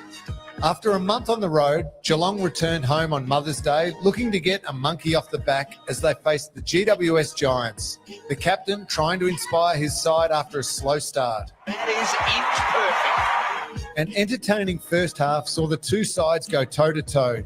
Jeremy Cameron worked his magic. Yes, Cameron. Tim Kelly. But the Cats found themselves trailing heading into the final quarter. Despite some moments of brilliance in a tense final term, Throws it on the boots, high and straight. Geelong could not land the knockout blow and slipped to their 4th defeat of the season. Yep, that's terrible, that one. Wet and wild weather greeted the Cats as they headed to the City of Churches for the second time in 2025. Ollie Dempsey adapted to the conditions quickly and steered his side to an early lead over Port Adelaide. Jezza reacquainted himself with the locals. That was pretty good off the boot. It doesn't get any better than that. Happy Before birthday, Lawson Bianca. Humphries produced an iconic moment in the First Nations Guernsey designed by his sister and family. Lawson Humphries delivers on cue. After a relatively even first half, the Cats put the foot down with a second half barrage to storm home to a 76-point victory. Cameron kicking 5 goals in the final term alone to cap off a sensational Forgot about performance. that. It's not taking us to school. 5 goals in the final term. Round 11 against the Western Bulldogs. That's crazy. Geelong celebrated a champion of the club in round 11 as Mitch Duncan reached his 300th AFL game Did he play when the 9 Cats games faced this a year? red-hot Western Bulldogs outfit at GMHBA Stadium. To get the Cats rolling. He curls it through. Cats away. Also loves Neither those team ones around had the any corner. trouble finding the big sticks in a high-scoring affair. Jeremy Cameron leading the charge in front of a pumped-up home This is crowd. great. Can he get enough of it? I love that Yes, one. he did. Geelong jumped out to a big lead in the opening half, but had to withstand numerous challenges from the Bulldogs after the main break. Look at Max this guy. Holmes setting the stadium can't catch alight me. with a sensational solo effort. He scored. You can't catch He's me. back from the win. Shannon Neal imposed himself in a big way. Needs to be clean. It is. And he runs to He the loves it. He loves it. Bailey Smith got the bragging rights over his old side, and the Cats celebrated Mitch Duncan's glittering career in style. Oh, Mitch. So 7-4 at this stage of the season. It was 20 goals to 16 that night. Bailey Smith has hit the fronts in the counts. 82 votes. He's clear of Max Holmes, Jeremy Cameron, Tom Atkins, tackling his way into 4th. Mark Blitzhouse, Patrick Dangerfield, Brad Close, Ollie Dempsey. So not only did Max Holmes kick the goal of the year, Ollie Dempsey took the mark of the year. I don't know what they're doing with those awards at the moment. That's the perfect cue, I think. A retiring great. Only the very best. The measure of longevity and excellence is 300 games in our sport. Mitch Duncan saluted that. So we're going to bid him farewell tonight and invite him forward. He played 305 games, 297 of them were under Chris Scott. Let's welcome the retiring great and the coach. One of those sit down on the couch kind of things again. Picture it with me. I don't like it. I don't like the format of this. What's the move? Oh, shut up, bro. Oh, that's happening.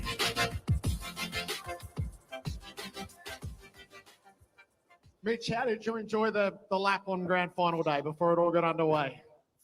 It's probably one of the highlights of my career, Jared, to be honest. I couldn't imagine doing it not in front of the Geelong crowd now, so very lucky. Yeah, and the kids definitely loved it as well. All of them with you? Yeah, they were all in the car. Full car. It was a full car. We had one inside with Demi, so she got some great footage, and one that we'll take forever. Did it help sort of solidify that this is the end of the journey for you? Absolutely.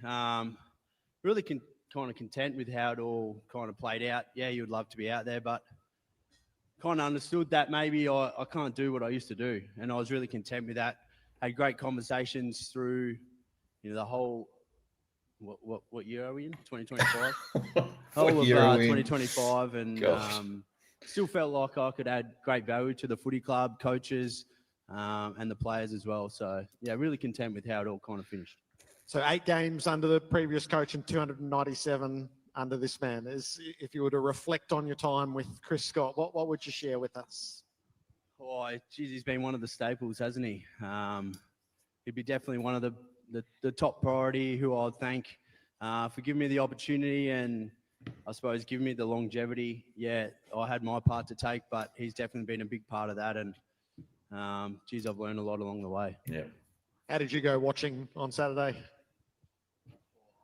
Geez, I'm not a great watcher. It's different when you start to watch games knowing that you can't impact the game. I actually come in at halftime really confident, to be honest. Thought we hadn't necessarily had the game on our terms that much and thought, we weren't far away from that happening. And if we did that, I thought, we'd run away with the Chockies. But unfortunately, that wasn't the case. But, the boys tried their hardest, as did the coaches. And sometimes that happens. And, yeah, I don't think it's going to put a dent in this group, that's for sure. There's some great, I've got great optimism with, how the club goes about it and the players that are there, that I have no doubt they'll be back there very soon. How did you go watching on Saturday, Chris? Yeah. No, I'm not a great watcher either. It's not getting easier.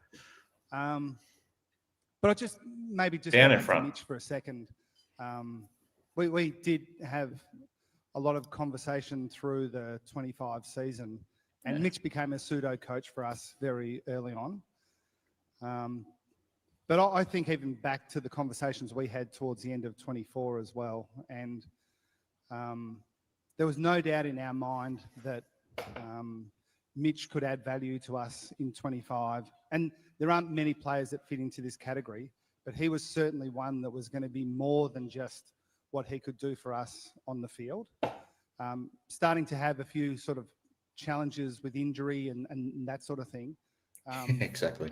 But get away. Get out of it. I can't think of an example of a player who kind of led by example, even when he had real justification for, complaint for not getting exactly what he probably deserved. He had a beautiful preseason, really. And with everything he'd done to that point in his career, probably, and life's not fair, but if you did for a second suspend belief and say, well, if we're thinking about fairness, maybe he deserved his spot in our round one team, and it wasn't to be. We were playing some younger players. Does Cam Guthrie play on next year? Does he get a contract? And really trained and played his way through the VFL into our team and, into his 300th game. And even it started before that, but from that moment on, he just became an extension of the coaching group. And he's an example to all that they don't always remember you, for the early parts of your career. Hopefully we'll remember Mitch for the best parts, and there were so many highlights in his career, but the way he handled himself over the last 18 months was amazing.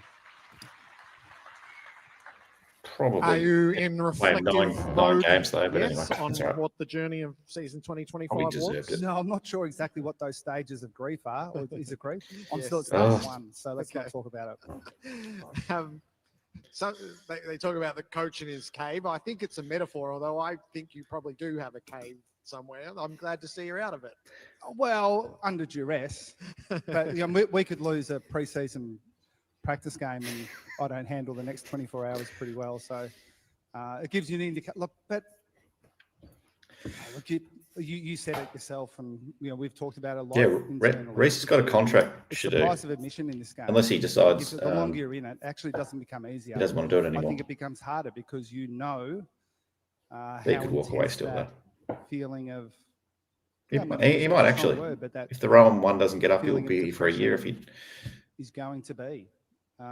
And it'd be a lot easier just to say, I'm go around one more year. I just want a more How about Toby? Simple life, but in particular, our players, they keep fronting up. And I've said it before publicly. I can't remember exactly where, but Mitch has been he's been great counsel for me over the years. I'll never forget how bad I felt after losing the 2020 premiership. We talked about it a couple of times. The 2020 grand final. And I sort of forced myself to go back into we're still in a bubble, by the way, on the Gold Coast. I just feel like going and pulling the doona over my head for the next 10 or 12 years. But forced myself to go in there and Mitch puts it all in perspective. You've just got to bounce back. Like, it's not the end of the world. And it's sort of like... Oh, it kind of is, but it's also not as well. But yeah, I know what you're saying. Can you it hurts. It's okay to West Coast, like, just to hurt. help me through it. I reckon you'll be on speed dial. You know what? I'd hate if the players came off and go, "Oh, whatever." What am I doing here, mate? Where are we going for a drink? Like, should hurt a little bit, surely. Mitch is going to be the backline coach. Yeah. You'll be busy by the evidence before us. Have you tortured yourself with any of Saturday's game? What have you done in regards to how it all transpired? No. There's heaps of time for that. I'm not that masochistic. Has anyone watched the game again on replay? I think. Let me know when if you have, some sleep, or you haven't, or you can't bring yourself to do after it. every game, win, lose or draw. I was having this conversation with Stephen King, and remind me to talk about him a little bit later. But when you become a head coach, like said to Kingy, like you'll have some fantastic games where you win by a lot, and I guarantee you'll go home thinking about all the things that you should have and could have done. That'll never change. In a way, it's kind of healthy. It's not easy, but it is healthy. What would you say about this group that you've had through the season? So you've had the full spectrum, the youngsters who have come in and had their first taste. I probably will. Newbies, so you purposely. I need to understand. I need to know what happened. The experience, the core of it, with Danger and Blitzarves and Stewart. I need to know. You feel like you've got the whole cross-section representative in this player group at the moment. Yeah, I mean, my takeaway is that they're a really optimistic group. And the only thing that I know for sure, I think we talk about it semi-regularly, is that we're ever changing. We know that we'll be different in 6 months' time, certainly next season, than the way we are now. And in a large way, that's a product of your people, particularly the young guys, because like, as much as we love them, Paddy Dangerfield and Jeremy Cameron and Tom Stewart, they're pretty well known to us. They are sort of who they are. Like the evolution and the change. I feel the same. That footy shows. Connor O'Sullivan and Lawson Humphreys, and Bailey's had an influence on that, obviously. And we on the Game Boy, Tetris on the Game Boy. I don't think if anyone thought that we ever thought that we had the moral high ground on issues, they misinterpreted what we meant. All we've tried to do is sort of be who we are. And that's a really difficult thing to do when you have 45 players, much less the rest of the people in the footy department. Yeah. So we are really open to the change. Now, I think we need to be prepared that, if that change is not tracking in the right direction, we've got to adjust a little bit. But I mean, I'm so proud of the way our group is evolving, and yeah, we are going to be a little bit different to the way we have been in the past. But I mean, I think that's a good thing. If you're scared of change and you want to live in the past, you'll get overtaken really quickly. And so my reflection would be, and I think this has probably happened the last couple of years, the whole world knows how good our 30-odd-year-olds have been. Mitch, Paddy, Stewie, Mark Blitzarves has been unbelievable. Blitzarves is a king. But there's a few more 30-year-olds in our team, mate. There's a few more. But I guess the argument would be... how old's Jack Martin? Maybe Max Holmes and Ollie Dempsey and Bailey Smith and Connor O'Sullivan and Lawson Humphreys and these guys are as responsible as a collective as some of those older guys. And I'm really proud of that, because it's difficult to do that and still be on the waters tonight. Top 14. Yep. Yep. What would you say, Mitch, about the change in dynamic in the dressing room with that age profile and the acceptance of responsibility by the younger brigade? Yeah, and I think they've taken on with spades, to be honest. Jack Martin, 30, I assume that means. The new generation are really impatient, and I 29, turning 30, that okay. was kind of how I was. Slight correction. Yeah, some have to wait more than others, but if you keep working hard, then, the fruits of the labour will come out. And especially with the Sasha Gray. development of Nige and our coaching staff. There's only Googling Sasha Gray. I've definitely seen that with this young group. They're hungry, and I've loved seeing the evolution because it makes me feel a bit more comfortable about finishing up and moving on and handing the reins and trivia gaming stuff that I was told when I was younger. So as I said, when's the Carlton BNF? Have they had that one where yet? I'm sitting and what I'm seeing. And how much did Cripps win The by? improvement from 1 year to the next, Chris. You're always Surely trying not. to get back. Surely It was, not. It was undeniable last year to this Only year. Ben's. It's only Ben's. What are the parts that in your quiet time we went? If we get past 11 o'clock, project, this is coming along. kind of turns into a bit more nudity. Well, there are some quite. That's probably when the separate viewership parts. just goes right down. Bailey coming in was, it wasn't an experiment, but we were eyes wide open that it was a little bit different for us. And I think we have had periods over the last decade or two. This on the couch thing segment went for about 30 minutes last year. It was highly credentialed, talented players have come in, dragged. and there's been an expectation that they need to come in and do it for us. And we were really conscious that Bailey was coming off 10-minute chat. knee Best. reconstruction, Probably all you need. and No disrespect to needed Mitch a Duncan. bit of support to sort of ease his way into the Tom season. Hawkins. Now, I didn't Tom Hawkins' expect chat went for 30 take the minutes season last by year storm and it's really the way blew out the that night did. too much, and they had to rush second and it's a half real of the credit thing. to him because, like,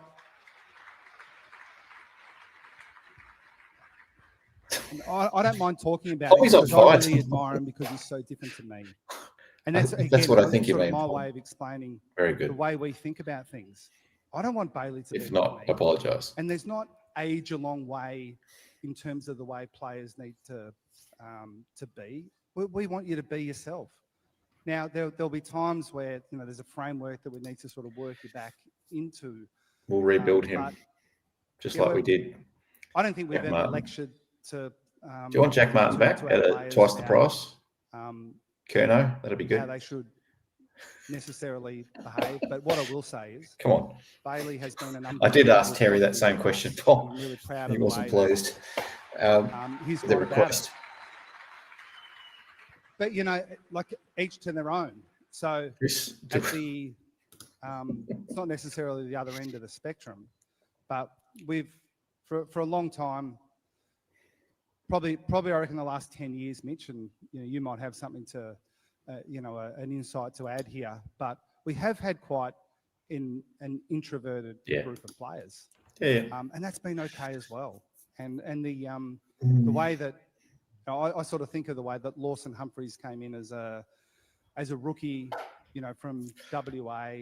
And we learnt a lot from the way he goes about it as well. I'll have to watch it. Connor O'Sullivan. Check out Palmy's channel, everyone. He's a highly credentialed player. Give him a top sub. 10 draft pick. It's a good channel. Like I know he's a Carlton man, but it's good. That's one of the more playing entertaining as a key YouTube defender footy in channels this out there. game So give him a sub. He's very difficult. Often he needs He's been good to us bide as your well. time. He got an opportunity early and never let it go. So I mean, I think of and I don't really mean to individualise with those guys, but I think those three are kind of reflective of the opportunity that we have as a broader group. Where the improvement that we have in us, I think is obvious with our younger players. It's the older drop off. Maybe Older there'll come a players time drop where off. we That's need the to worry. think we've got to take a step back, but I feel like I've said this for the last decade. It's not now. Yeah. So resolute on that front still. 100%. But again, I acknowledge that. I think you might have made the comment earlier that we are in a competition, and it's only natural for clubs to be at each other's throats a little bit. I don't think that's ever been sort of more acute. And the system is designed to make it harder for the teams that have been up there for a while.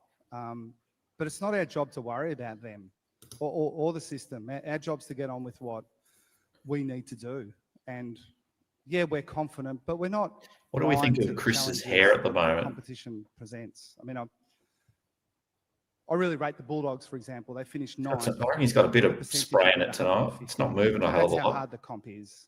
So yeah, we're optimistic, but we're really respectful of the competition as well. Mitch, what's it been like as some extroverts have come into your environment and changed it? Oh, mate, it's exciting, isn't it? Yeah, we can talk to Mitch.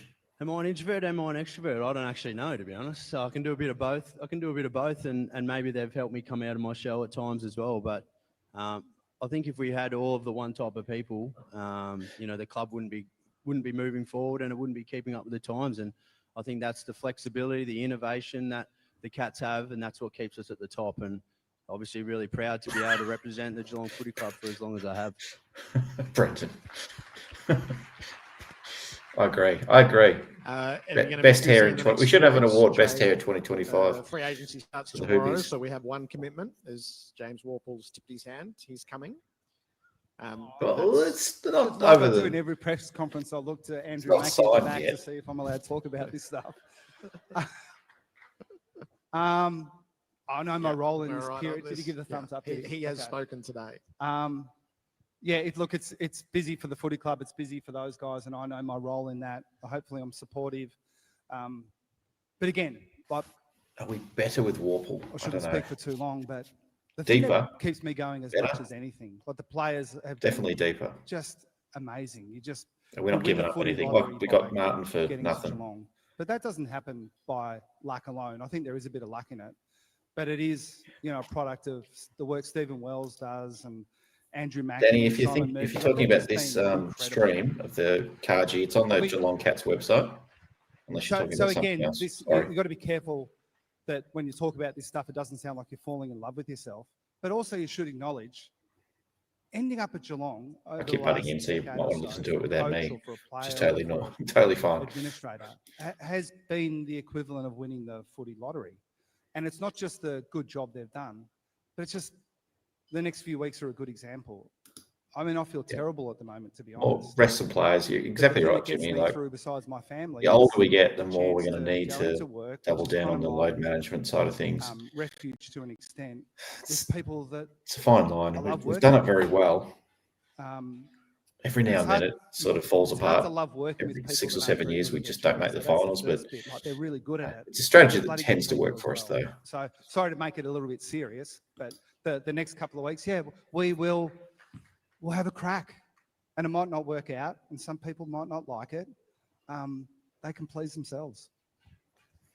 There's some thank yous to say. Would you like to go? This is Chris tonight. Yeah, absolutely. A bit loose. Well, there's definitely a lot of like people loose, to thank. Chris. I'm sure I'll miss a few along the way, but probably the three constants grumpy in Chris my this footy year, hasn't he? career is Scotty, Nigel Lappin sitting at the front here, and Andrew Mackey. Obviously been massive parts of my footy journey, learning from Nige, one of the best footy heads in the game, followed by Scotty, and then probably the mentorship, friendship of Andrew Mackey that has just lived on for, ever since, I've kind of walked through the doors and until this day, and hopefully it continues, which I'm sure it will. I've got some family in the room. I can't remember what table they are, but they're over here. I've got my dad and my stepmom, mother and father-in-law, a few friends, siblings. Thank you for all your support. And where it's hard to get a ticket. It's impossible to get a ticket to the Carji these days. Half their luck, watching on a live stream, which I would like to thank them as well. They've been a massive part West of my Coast journey. is going to be a coach at West Coast. The boys, how could I I wouldn't be here without you guys. Right back from speaks pretty well. Where it all kind of started. And about his footy IQ. On the field, been an amazing ride, amazing. He's got the rock in his hands, one that I never thought would happen. So imparting knowledge to other players. I'm not sure. Well, I guess he's got a couple of years, an apprenticeship to see if he can figure it out. And I have 4 beautiful kids. Obviously, a massive part of my life. And here we go. Here come the tears. I thought footy was fun, but having a family with you guys, here he goes. Is, tops that off. So you made footy wonderful. You've allowed me to do what I've done, and I couldn't be more happy to continue life together. No, you held it together. It's all right. Well, you pinched From the everyone butt who's followed Geelong since 2010 when you arrived, as we would say thank you to you from your moment as the sub in the 2011 grand final all the way through. You got your spoils from it, but we benefited so much from your presence. So, Mitch, well done. Thanks, Sherry. Yeah, well done, Mitch. Well done. Clap in the chat for Mitch. And there'll be thank yous and departures from the footy club, Scotty, that you would like to reference? This period for us, and it really hit home for me in 22, which was close to the best day of my life on a Saturday. How good was that and day? then a horrible period, really, through the Monday, Tuesday, Wednesday, when you say goodbye to some players. So I won't individualise, but there'll be players that, by virtue of the way the system works, that we need to let go, that we'd love to keep. And we're really proud of the impact they've had on the Geelong Footy Club. Yes, Brendan. Yes, Brendan. It's it's really difficult. I don't like talking about sort of private conversations you have with those guys, but they know who they are, and we really do feel for you. And Jimmy, he never won an All-Australian. Can you believe it? Probably got close. That they put in, and couldn't quite get over the edge. Every player on our list, without exception, who is not with us next year, has the capacity to go on and should do. Yes, AFL players, and absolutely. All the best. And I guess just quickly again from me, like we don't get the opportunity very often to talk about the people that make a real influence. And I guess from a personal perspective, we have a small AFL coaching group, and it's just such a privilege to work with James Kelly, James Raleigh, Stephen King's been huge for us. Yep. Like the four of us, if you were ever going to get annoyed with people, it would be those group of people. We spend so much time together under such high pressure, but they've been an unbelievable support for me and are so good at what they do. And probably the one that doesn't get the external 20 seconds, Chris. Come on. Acknowledgement that everyone internally knows about is Steve Nichols, our analyst, who sort of makes up that group. He's been brilliant. I'd like to thank him for everything he's done. But with getting for the steal, Clayton Oliver to the Cats. The footy world moves really Nothing. fast. Please. So he can't be here tonight because his head is spinning as a head coach of an AFL club. But as a great Geelong person, I think maybe I'm betraying a personal and private conversation here. But I won't go into too much detail. But I think I speak for Kingy when I say the last 2 years in particular has almost been sort of the closing of the circle of his time at Geelong. He came back and gave so much to us. And it's going to be difficult seeing him. 2 premierships in 6 days. Melbourne. He's so good. No, 7 for Kingy. He really deserves the opportunity, and he's been super for us, and we're all really thankful. And I guess just the other thing, like the other person I should have mentioned, like every coach CEO relationship, I suspect, is different in the competition. And Where I've you only going? had Geelong 2. Cats fan number 1. But I would be That's number 1 fan. surprised. Where you go? Come back. If there were, most CEOs in the comp would screen my calls, and Steve Hocking doesn't. We talk almost every day, and he's just been a huge support for me. And again, it's one of those reasons. Even when I feel like it's a real struggle, coming into the club helps me because of people like him. So again, you win the footy lottery because you come in as a 34-year-old at Geelong, and Steve Hocking and Neil Baum and Stephen Wells and now Andrew Mackey. It's something that we rarely get the chance to acknowledge. But in that Stephen Wells still kicking around, isn't he? He'll bob up next week. Achieve as during trade week. We're really disappointed at the moment. We should be. But Mackey will probably get in front of the camera. This club's provided us all. Stephen Wells just does all the work in the background, and Mackey takes the I credit. think we won the footy lottery when the choice was made for a new coach in 2011 as well. Mitch, good luck. Travel well to Perth. Set up your life there. Inspired to coach? Well, how can you not be, really? 3 years and then he'll come back. Yeah, come back. We'll see. Bring the kids back. 2, maybe. Maybe. No, he's not coming Mitch back. Duncan, Chris Scott. And Back as to they WA. depart, we'll put the best moments of Mitch Duncan and the Hoops up on the screen. I think Runs to 50. Duncan for Geelong. Duncan pins the ears back and hammers them home. Colby. Up to full forward. Menzel sets it and takes a beauty. So Duncan kicks his second goal of the night into the path of Duncan. The dangerous Duncan runs inside the 50. The cat lines up. He's got the green. Oh, how's that? will give it off. Bang. Duncan winds up. Bang. Hits the ears back and hammers it home. Oh, Duncan to really line up to Look at that. Yes. No. Don't need for the replay. Don't go to the goal line. Look at this. Duncan inside forward. 2 balls. Here they 2 balls. cut. Gone. Back out over 40 points. That's the danger zone. Duncan! Boy, oh boy! And Duncan, oh, he's done it again and dropped it. Hawkins, but back to Duncan, and he's got another one. Still 1-on-1 in the middle of the ground. This is a big ball. Stokes Comes got a free on, kick. it's a sub. Advantage paid. 150. Duncan runs to 50. Duncan for Geelong kicks the goal. BJ and the goal square celebrating. How good. Mitch Duncan, 305 games with us at the Hoops. The unanswerable question will be, is he the man responsible for the end of Mad Mondays by coming dressed in West Coast gear? Yep. Will sit with us for years to Your come. fault. Let's continue the count, rounds 12 to 18. Round 12 versus West Coast Eagles. An intriguing battle unfolded in Perth as the Cats took on West Coast at Optus Stadium. Tyson Stengel kickstarting proceedings with a little bit of magic as Geelong jumped out of the blocks nicely. Gets it and kicks a goal. The Cats struggled to break away from a plucky Eagles outfit despite some nice touch around goal from Brian Myers. Right through the middle on the siren. Nice. And an incredible first half from Bailey Smith. Possession number 17, and it's a goal. With the game on the line in the final term, Jeremy Cameron once again proved to be the man for the moment, kicking the final 4 goals of the game. Outfit West Coast.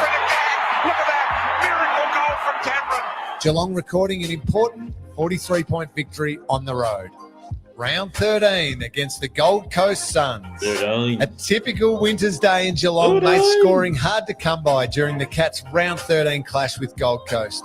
Tom Atkins' trademark pressure netting Geelong their first goal of the afternoon. Starts with a touch right, but holds its line, and the Cats get the opener. Nobody handled the conditions better than Tyson Stengel, with the crafty Cat kicking 4 of the game's 14 goals in a remarkable display of skill and poise. Stengel hits it sweetly, hits it perfectly. Max Holmes ran amok and reached 40 disposals for the first time. The other way, Holmes is absolutely on fire here. While Stengel put the finishing touches on a gritty win for the Cats. Here's his 4th major, runs to the crowd. Round 14 versus Essendon. Back at the MCG and hunting a 5th consecutive win, Geelong flexed their muscle in a dominant performance against Essendon, inspired by a strong start from Sean Manor. Well, finish and does. They're away here, the Cats. 4 goals in the opening half from Jeremy Cameron put the Cats well clear. Magnificent hands to Cameron. Number 3. You'll watch that again and be amazed. Brad Close getting involved with some brilliant pressure inside forward 50. It's relentless, the pressure. A 14-goal second half launched Geelong to a thumping 95-point win, sending them back into second spot on the ladder. Cats are unstoppable at the G. Round 15 versus the Brisbane Lions. It was a spectacular sight in round 15 as GMHBA Stadium was transformed into a cauldron with Geelong's Kid Out the Cattery campaign. But the Cats had to withstand an early onslaught from the visiting Lions. Neil will walk in and kick the Cats first. Jeremy Cameron did everything he could to lift his side, keeping Geelong in the contest with 2 goals in the opening half. More importantly, he's kicked the Cats second. But the reigning premiers proved to be too strong on this occasion. The Cats' 5-game winning streak snapped as they headed into the bye. Round 17 versus Richmond. After enjoying a well-deserved week off, the Cats returned to action against Richmond in round 17, looking to get back on the winners list. Debut game. Jack Bowes making his presence felt early in the contest. Kick The it to damage George. was done in the Here we second term as Geelong piled on 8 goals to 1, including a first career goal for George Stevens in his AFL debut. Welcome to the big time. First goal in AFL footy. The Cats cruised to a dominant victory after the main break. Jeremy Cameron slotting his 700th Give him a career friggin' goal contract, to put the please. cherry on top of a brilliant outing. For 700, Jeremy Cameron joins the 700 club. Round 18 versus the GWS Giants. The Cats got another chance to topple the Giants in 2025, this time heading to NG Stadium for the first time in 5 years. And they wasted no time with a sensational start to the match. Straight out of the middle towards goal and nails it. Despite the dominant opening, the match turned into a slog for Geelong, and GWS quickly wrestled back the ascendancy, despite the best efforts of Shannon Neal. For Shannon Neal. Cats need a break, and they get one. In a phenomenal performance, Neal equalled his career best with a 5-goal haul, but it wasn't enough as the Cats fell to the Giants for the second time this season. Let's have a look where we are after round 18. In the top 4 on the ladder, Max Holmes and Bailey Smith have come away 1 and 2. Be a fair old race, wouldn't it? If it's a dead heat, I suggest we get to the long corridor and just let them loose, and see who gets there first. 111 to 99. They're our 2. Jeremy Cameron, Tom Atkins, Mark Blitzarv, Zach Guthrie, Brian Myers, and Brad Close rounding out the top 8 there. Close. All right, we'll take a brief break for desserts, then we'll bring the count to its climax. It's the business end for the silent auction and the raffle details, so use the QR code in your program. The auction items are out in the foyer, so have a look there, a bit early, a bit often. It's the decisive moment of both the raffle and the silent auction. As we head to this break, the milestones of 2025. And Henry launches at the back. Henry is able to take the mark for Geelong. It's not bad. It's through. Gets himself out of trouble. Pretty good effort. Off it goes to Dempsey. He's got the run. Both goes long. He spelled his name right too. The one they needed. Had to get it, did get it. Here's Cameron, the Coleman medal leader. Swings boundary side. Oh, Jezza. Jeremy Coleman. Back to Stenwell though. Dangerous inside 50. Sends it forward. Dempsey will come from behind. Hang on. Take a big hanger over side bottom. And a big smile too. Why wouldn't you in front of 80,000? Working down the line to the running Holmes. Couple bounces. Maybe a third. Is there You can't catch him. He's run a long way. No, he hasn't. The kick's gone. He's done it from the wing. Outstanding athleticism. Ryan liked it. Very good with his link up. Touch ball, you heard it. This is Yeah, trouble for sell the Hawthorn. candy. Stengel's so skillful. From left to right. How good was he in that game? And right through. Big fly. Jack Henry. An exclamation mark. Yeah, Henry. Fantastic performance from the Cats. Close at ground level. Better than your Stengel brother. really dangerous handball off. Tries to go for Brian too Myers much. on the fly. Right through the middle on the siren. Myers cut off by Jones. Ryan will make 300, and won't that's he? gone. Atkins from directly out. Tommy will play 2 to Big 50. spoil there by Toby Green. Probably. Anyone's ball at ground level. Mitch Duncan picks it up. Round the corner, got it. Tough for Japp. There goes Dangerfield again. Manor. Beautiful handball for Danger. And he kicked This is one 350 for the goals. ages. Or 300 goals, something like that. I think it was Unbelievable. 350 goals as well. Well played. Well played. Now, is this the right graphic? Round 18. Yeah. Yep. Thanks, Jackie. I figured it out. I'm just doing a little screenshot, Jackie, when it comes up. So I'm on the ball with that. But thanks for posting it on the Discord. Anyway. All right. So let's have a quick look at this. And then I might take a 5-minute break as well to freshen up. Maxi Holmes. You think he's got this, don't you? You think he's got it.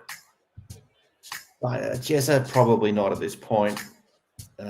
Even though he's had a couple of good games towards the end, but probably not enough. I think the talk of the hundreds might have made it a little bit harder for him. He just got a bit lost in all that talk. It's too far off. I think it's probably down to the top 4, isn't it? Who's not in the top? Who's not in the top 5 that we thought was going to be in there? Did I have Danger in my top 5? I'm just going to double check that now. No, I had Brian Myers. He's coming 7th at the moment. Will Grind push Blitzarves and Guthrie out? Sean Manor could come pretty hard. Dempsey's going to come hard, you think. That good final series. That best player in the finals.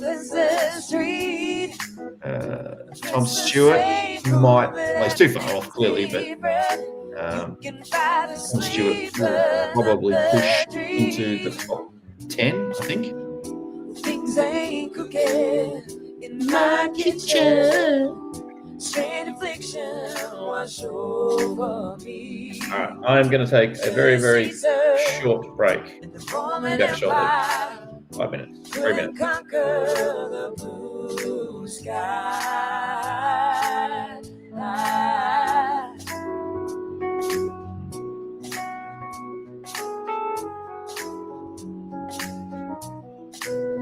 Well, there's a small boat made of China. It's going nowhere on the mantelpiece. And do I lie like a lounge room leader? Or do I sing like a bird of leaves? Everywhere you go, always take the weather with you. Everywhere you go, always take the weather. Everywhere you go, always take the weather with you. Everywhere you go, always take the weather with you.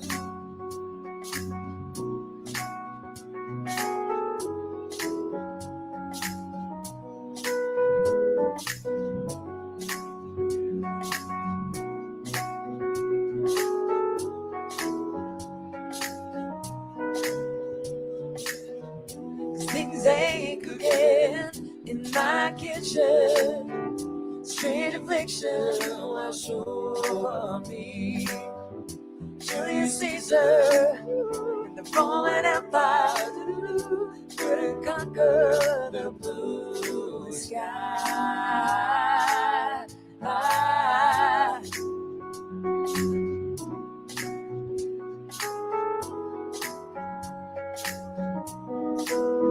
Everywhere you go, always take the weather with you. Everywhere you go, always take the weather. Everywhere you go, always take the weather with you. Everywhere you go, always take the weather. Take the weather with you.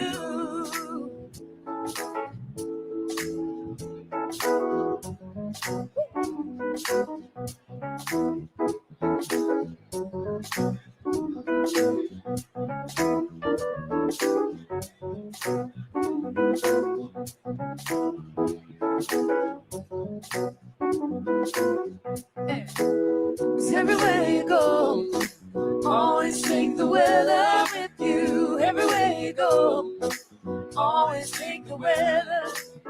Everywhere you go, everywhere you go, everywhere you go, always take the weather. Take the weather with you.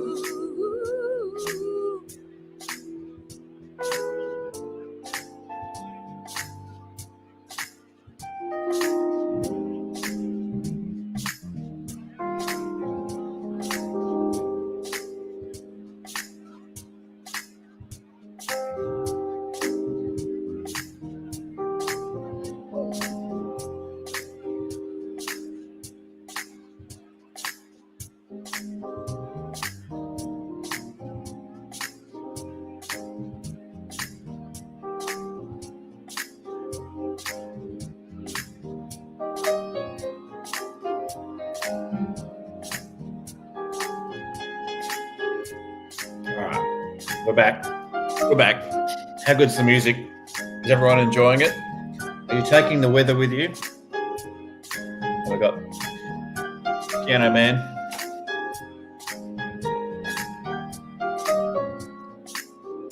He goes out to the man on the street. God. Sir, can you Yes, I don't enjoy the cruise ship entertainers at all. Like, good on them. It's a living, I suppose. It's not. We're just not Manchester United. As I said, we're not flying in Ed Sheeran in for a little bit. Anyway, down a little bit because it's way too much. There you go. Turn it down about 20%. All right, let's talk a bit of while we've got some ads playing. Can I bring it? Anyway, we'll go with some ads. Let's talk a bit more AFL news while we're at it. So yeah, we were sort of talking about Clayton Oliver before. It doesn't sound like Geelong's too interested. Turn it down a little bit more. Oh, that's all right. We don't need that. There we go. I'll turn it up again when the coverage starts up again. But yeah, I don't think we're super keen on Clayton Oliver at this point. I think we've just had another year to look at him, and he's another year older, and we've got, we know that we've got Warple coming in, and we've seen what else we've got on the list as well. We've rebuilt Jack Martin, obviously a very different player, but we kind of got a better good sense of our list at the moment. I really hope that we hold on to George Stevens. It's going to be tough though. I think it will be tough to hang on to him. Is he going to? Can you look him straight in the eye at the coaches and tell him he's going to get 15 games next year or 20 games next year? I mean, he's not guaranteed that anywhere, but he might think that he's got a better opportunity at another club. That's a young club and is growing, and I wouldn't. He's not like he's an established player that's walking out on us and sending us back a year or two. He could have won a premiership if he had stayed, but we've all grown attached to him, and I think we all appreciate what he's done at the VFL level. For anyone that's sort of caught a bit of action on the Channel 7 on the weekends, and obviously when he's played in the senior team, he looked good that first game, and probably the match-up in the second game really suited him. And then we're building for finals at that point, and it was like, oh no, you've had a taste, go away and work hard and see if you can earn your way back into the team next year. And it's just that sort of, it's a bit of a test for them, isn't it? And they do it with a lot of players. They just give them this little taste of footy, and Connor O'Sullivan's a great example of that as well. He worked really hard in the off season after he got one game last year. And so, mate, did you enjoy that? Do you have fun? Do you want to do more of that? We'll go away and make us pick you. So that's what he did, and he pretty much played every game. One or two maybe last year. So yeah. I hope we keep George. Ty Gallop, interesting one. Ty Gallop at Brisbane if we miss Curnow. You reckon? I don't know if they want to hang on to Ty. I don't know. Of course, I want to hang on to him, but they're probably paying him nothing. But looked good in his 7 or 8 games, but is he going to command $400,000 a year in 7 or 8 games? I don't think no one's going to throw that amount around when he's that young and that untested. You're on a bit of a high. There's that second year blues as well that can come in. So see how it goes. I hope Todd goes well next year if he gets opportunities, and they probably will. I'm sure he'll get opportunities next year. Will Mitch Hardy be on an AFL list next year? Probably not. I know that wasn't your question, or wasn't a question at all, Gary, but Mitch Hardy, shame we couldn't get a game into him. What is this spud? Yep. Someone needs to get that tattoo. I reckon that should be Paul's first tattoo. Paul insists that he's never getting a tattoo, but surely what is the spud is probably a good start. Get that on your chest, Paul. That's probably the way to put a spot for it. Trivia, George trivia. Flash movie trivia, sorry. It's a question for Flash. I thought it was a trivia question about George. I got excited. George does remind me a bit about Maloney. Yeah, me too. The list managers and coaches are reading this. We love George Stevens. Yeah, they won't keep him because we love him, but it'd be nice. Yeah, we'll do everything we can, unless there's a realistic chance of getting, would you want to get rid of George Stevens if it meant getting Rowan Marshall in the door? Since when has Geelong been absolutely prepared to bend over and just do whatever it takes to get a ruck? Like, we've just had Reece Stanley being the answer for the last 10 years. Like, do we really care about rucks at Geelong? Is that really the our plan A to win premierships, having a dominant ruck, could help. I'm even a bit nervous about paying what we might have to pay to get Rowan, like Rowan Marshall. I'm just not sure about it. But you can't just keep rolling Reece Stanley out year after year after year. And Toby Conway, look, he's probably not going to. I'd love to say he's going to make it and he's going to get over these injuries, but you know we've been through this with Nathan Vardy. Good on him for going to West Coast and winning a bloody premiership, but we couldn't get him right at Geelong. And now we've got the same problem with a young ruck at Geelong. We can't get him right as well. When's it going to end? And the only time we do well with rucks, they end up going to other clubs and win premierships. How many are there? Count them. Vardy, Darcy Ford, Mumford. Have I missed any? It just seems to every time. Did Dawson Simpson win one? No, he probably hasn't, but he might have been on the list somewhere. But you just keep losing rucks to other clubs. Anyway, Trent West got one. He was with us at the time, obviously. But so we've had Mark Blake, Brad Ottens, Trent West. So much. Thank you. We are Wilbury. My name is Jess Alex. Who else have we had? And obviously Reece. Have we had any other premiership rucks in recent years at Geelong that I'm forgetting? Apologies to those rucks out there. Are we back? Event partner Reece Stanley. Should call it the Reece Stanley. Change your name, Morgan. Change it to the Reece. Change your company name to Reece Stanley. And chat. Why couldn't we get the Stanley Army chant going at games this year? I was hoping we'd be able to get that going, but sadly no one wanted to join in the Stanley Army. People want to know. No, next year, everyone, let's get it going, please. Or you might just eye roll and go, oh God, what's he doing? What's he trying to do? Get in the cheer squad. Get in the cheer squad. That's where you belong, you big nuff. Greg Swan says he wants Ruckman to jump into contests. Reece Stanley could win All Australia next year. Maybe it's designed perfectly for Reece. He's not going to have to wrestle too much. He's going to have to jump straight up and boom, and he's in. Someone bid over. Who are we bidding for, Shadu? Just remind me. I sort of missed that in the chat. Are we bidding for the George Stevens match-worn Guernsey in his debut game? Surely that's the one that everyone wants. Surely, come on. Is there any other Guernsey that anyone wants other than that one? Or is it the Tom Atkins match-worn underwear? Have we? All right, I'm going to put a bid in for that now. Tom Atkins match-worn underwear. Let's start the bid at. Well, let me think. I reckon 500 is probably reasonable. Here we go. All right, let's get your bids, everyone. I don't actually own his underwear, but I'll try and get a message to him somehow. That is weird territory. But that is not probably my first approach to Tom Atkins. Can I have your underwear? That's Jesus Christ. No, just no. Just no. It's probably not happening. As is jockstrap would pull a buck. It would pull a buck, Spartacus. How much would you pay for Bailey Smith's jockstrap? Max Holmes signed Guernsey. That's a bit safer. It's a bit safer.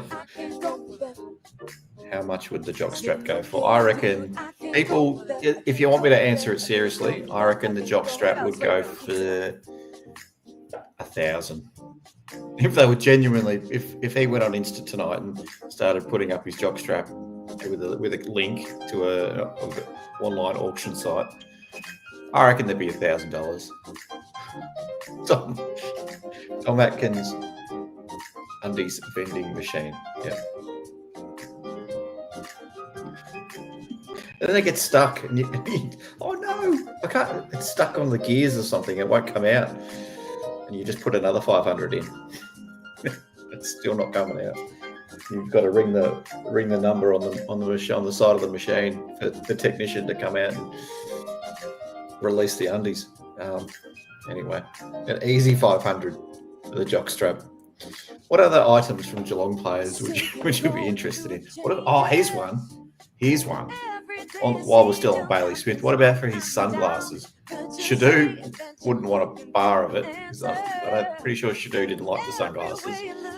But Shadu, let's start. You start the betting on the sunnies, Shadu. How much for the Bailey Smith Brownlow Night sunglasses? I reckon they'd probably get a fair bit as well, especially if you had won it, but you obviously didn't win it. $5 for the sunnies. Cheaper than at the Shell service station. It's a service station is a petrol station where when you were, this is about 30 years ago, you drive up and someone would come up to your window and said, how much petrol would you like in your tank? And you'd tell them, oh, $20, thanks, mate. And they'd open up your little thing and they'd fill your car up and you'd hand them a $20 note from your leather wallet. And then you'd give them a wink and a nod and you'd roll the window up and you'd drive off. That was a service station for you. There you go. Those glasses need to be binned. Negative 500, says Shadu. Come on. He's paying people to take them off his hands. Seriously, though, that'd be worth heaps. People would pay money for it. People would. I didn't mind the brown outfit that he wore on Brownlow Night. It's not everyone's cup of tea, but Jackie, I didn't mind it. Did not mind it at all, one little bit. Thought that was pretty good. All right, just a reminder, everyone, how am I going? Max Holmes, second. Hang on, let me bring up the graphic again while we're doing that. This was my tip from earlier, albeit I did see the first couple of votes, but Max Holmes, Tom Atkins, Bailey Smith, Grind. I reckon it's a chance. I reckon it's a chance still. It's a possibility. I will wait and see. We'll wait and see. Chris Scott's plastic used water bottle. Yes. Oh, Grind Myers Crocs. Grind's airport Crocs. How much are we paying for? They come as a set. You get two of them. How much are you paying for Grind Myers Crocs?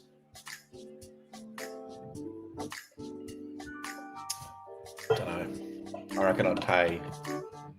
If I'm being serious for a moment. I know it's just not a very serious conversation while we've got the cruise ship entertainers on, but I reckon I'd pay $60. Not much, but yeah.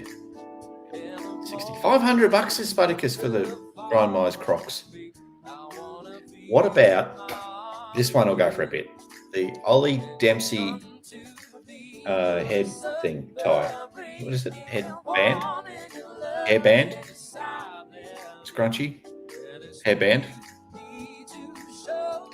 I'm not good with words. I get it all. I get these things wrong. I still call a purse a handbag and a handbag a purse. I can't get it right. Can't get it right. It's just a little block there. The Crocs have to be signed. I reckon we could get Grind to sign them. I reckon. Should I reach out to him and ask him for the signed Crocs? If I could get some signed Crocs for him, he'd probably be on a plane tomorrow. I think he did last time, straight after the Carji was on the plane overseas with his mates. Wouldn't that be good if I could auction off his Crocs on the Hoopies night next week? I'm going to try it on. I'm going to try. You never know. He might be open to it. I'll give him all the money. I'll give him the money back. I said, mate, we're going to auction your Crocs off. You can have the proceeds from the auction, but we just want to do it for a laugh. We'll see if someone can get his Crocs. Unless he's giving it away to some little kid already at the airport after getting off the plane or something. The Muppet Awards. Hello, Harry Eastwood. Welcome to the chat.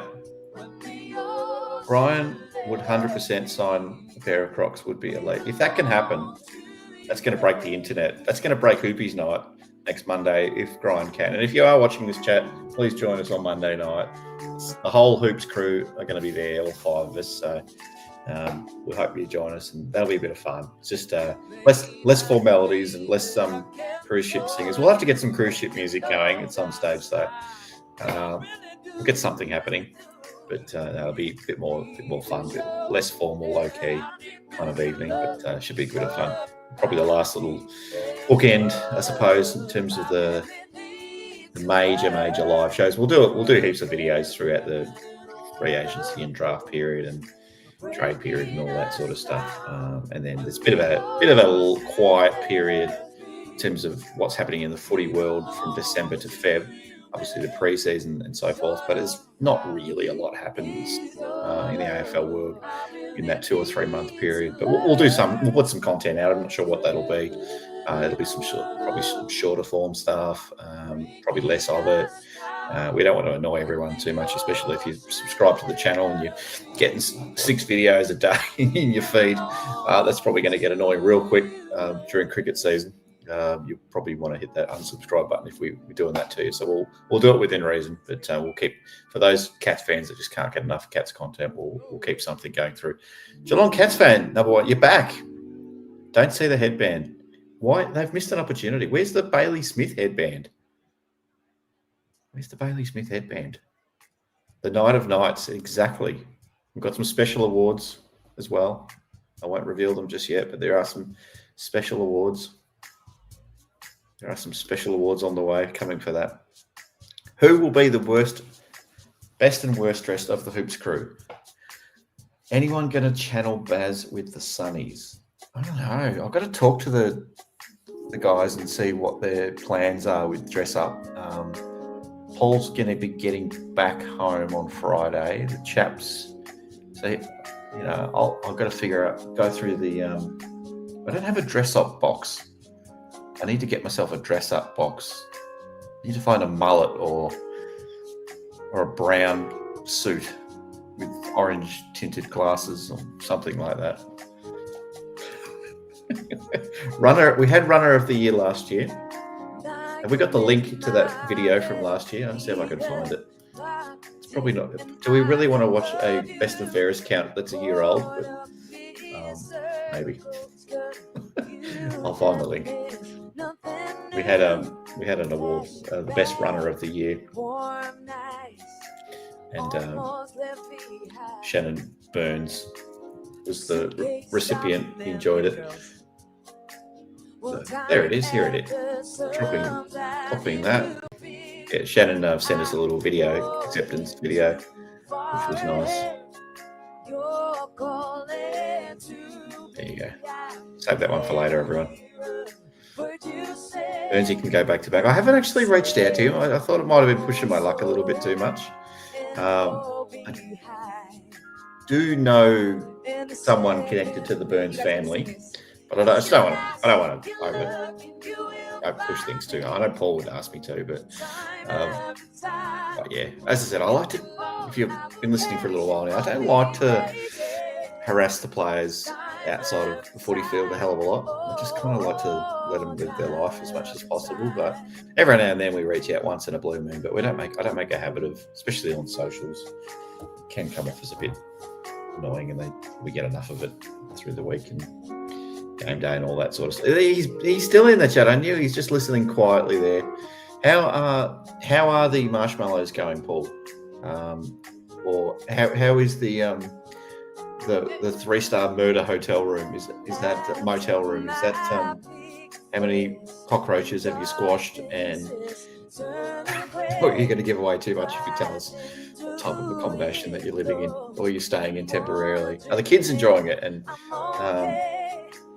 is Mrs. James happy with the arrangements as well? And hello to your partner there, and hello to the kids. I've met Paul's son once. I don't think I've met Paul's daughter, but hello to the kids if they're watching. I'm sure they're not. Been enjoying my top of the line accommodation, says Paul, which we still don't know what that is, but I'm going with the 3-star murder hotel.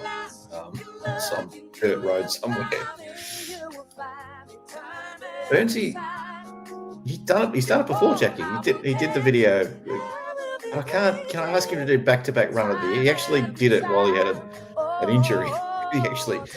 Which was quite funny. He said, I'm actually rehabbing at the moment from an injury, from a running injury.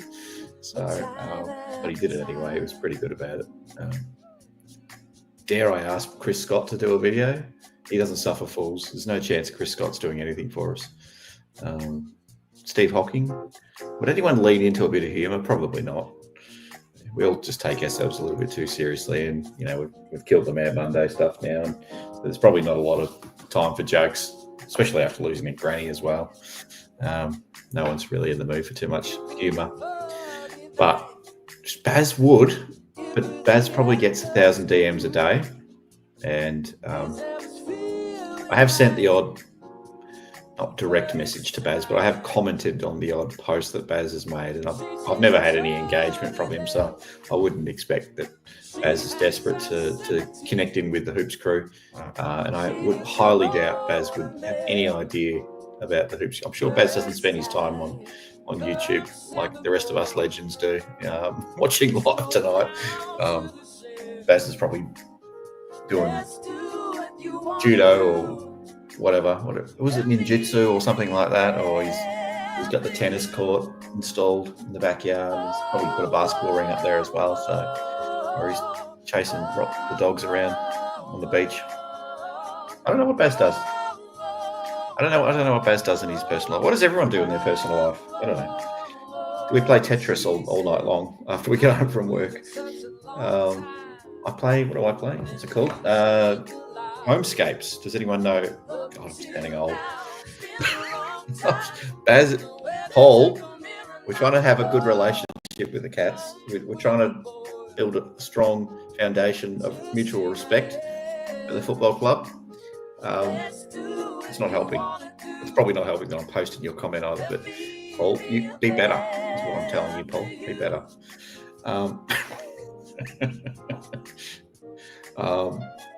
Yes. So headbands, head ties.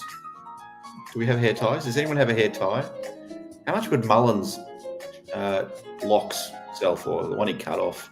Was it last year he cut the hair off? I wonder where that hair is at the moment. Is it sitting in a trash bin somewhere? Is it at the recycling centre on Euro Street in Geelong? Is that where it is? Lines of chalk, nothing else. Yeah. Important to, you would know. Do you have a blackboard at school, Paul? Do blackboards still exist in secondary schools? Does it happen? When I left secondary school, we had a combination of whiteboards and blackboards. We didn't have these smart screens that everyone seems to rock these days, but we had a bit of everything. Half of Columbia up my nose.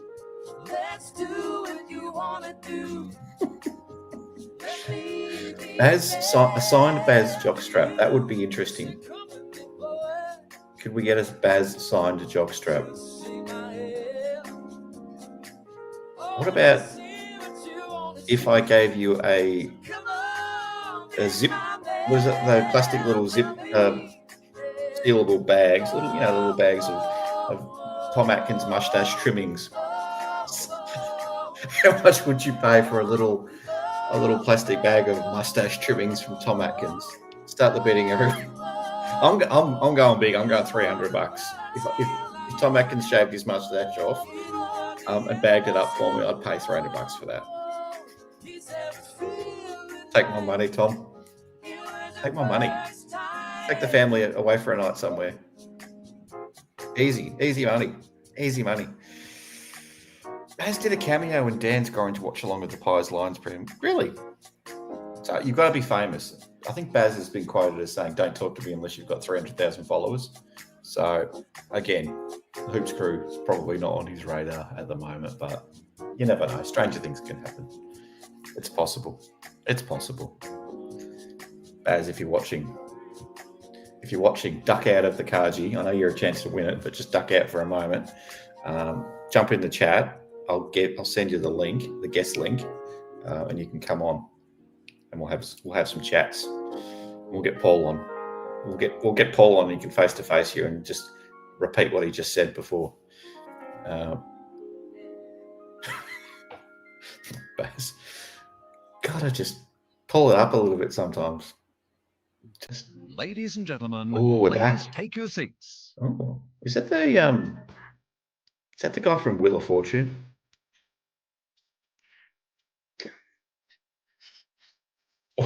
Sale of the century. Sale of the century.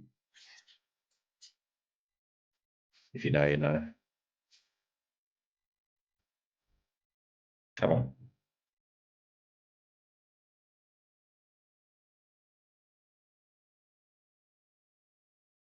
Max probably has this one at this point. I'm just going to bring up the scores again. The leaderboard. Surely, what is he winning by 12? What is it? 9 games to go. Who's had the better last 9 games of the season out of the top 4? I don't know about Tom. I don't think Tom Atkins can do it now. I think he might have had some quieter ones. Ladies and gentlemen, formalities will commence shortly. Please take your seats.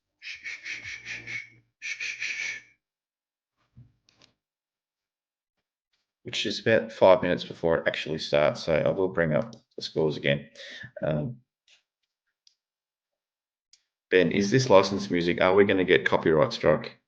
We're going to get thunderstruck? Possibly. Possibly. That's okay. That's okay. It is what it is. It's just, if it happens, I can turn it down. I probably should turn this part down because it's pretty boring.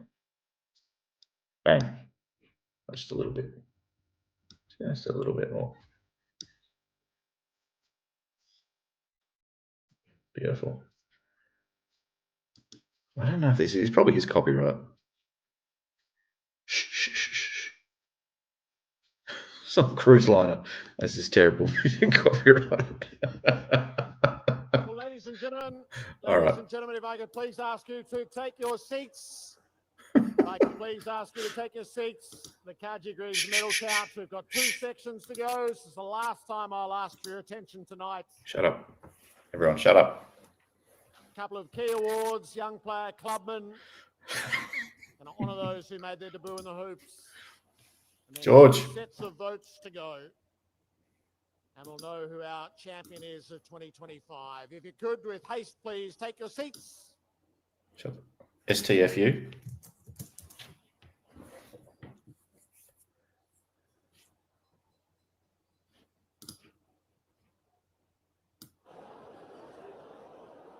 Let's have a look to the screens and see those who made their debut in the hoops in 2025.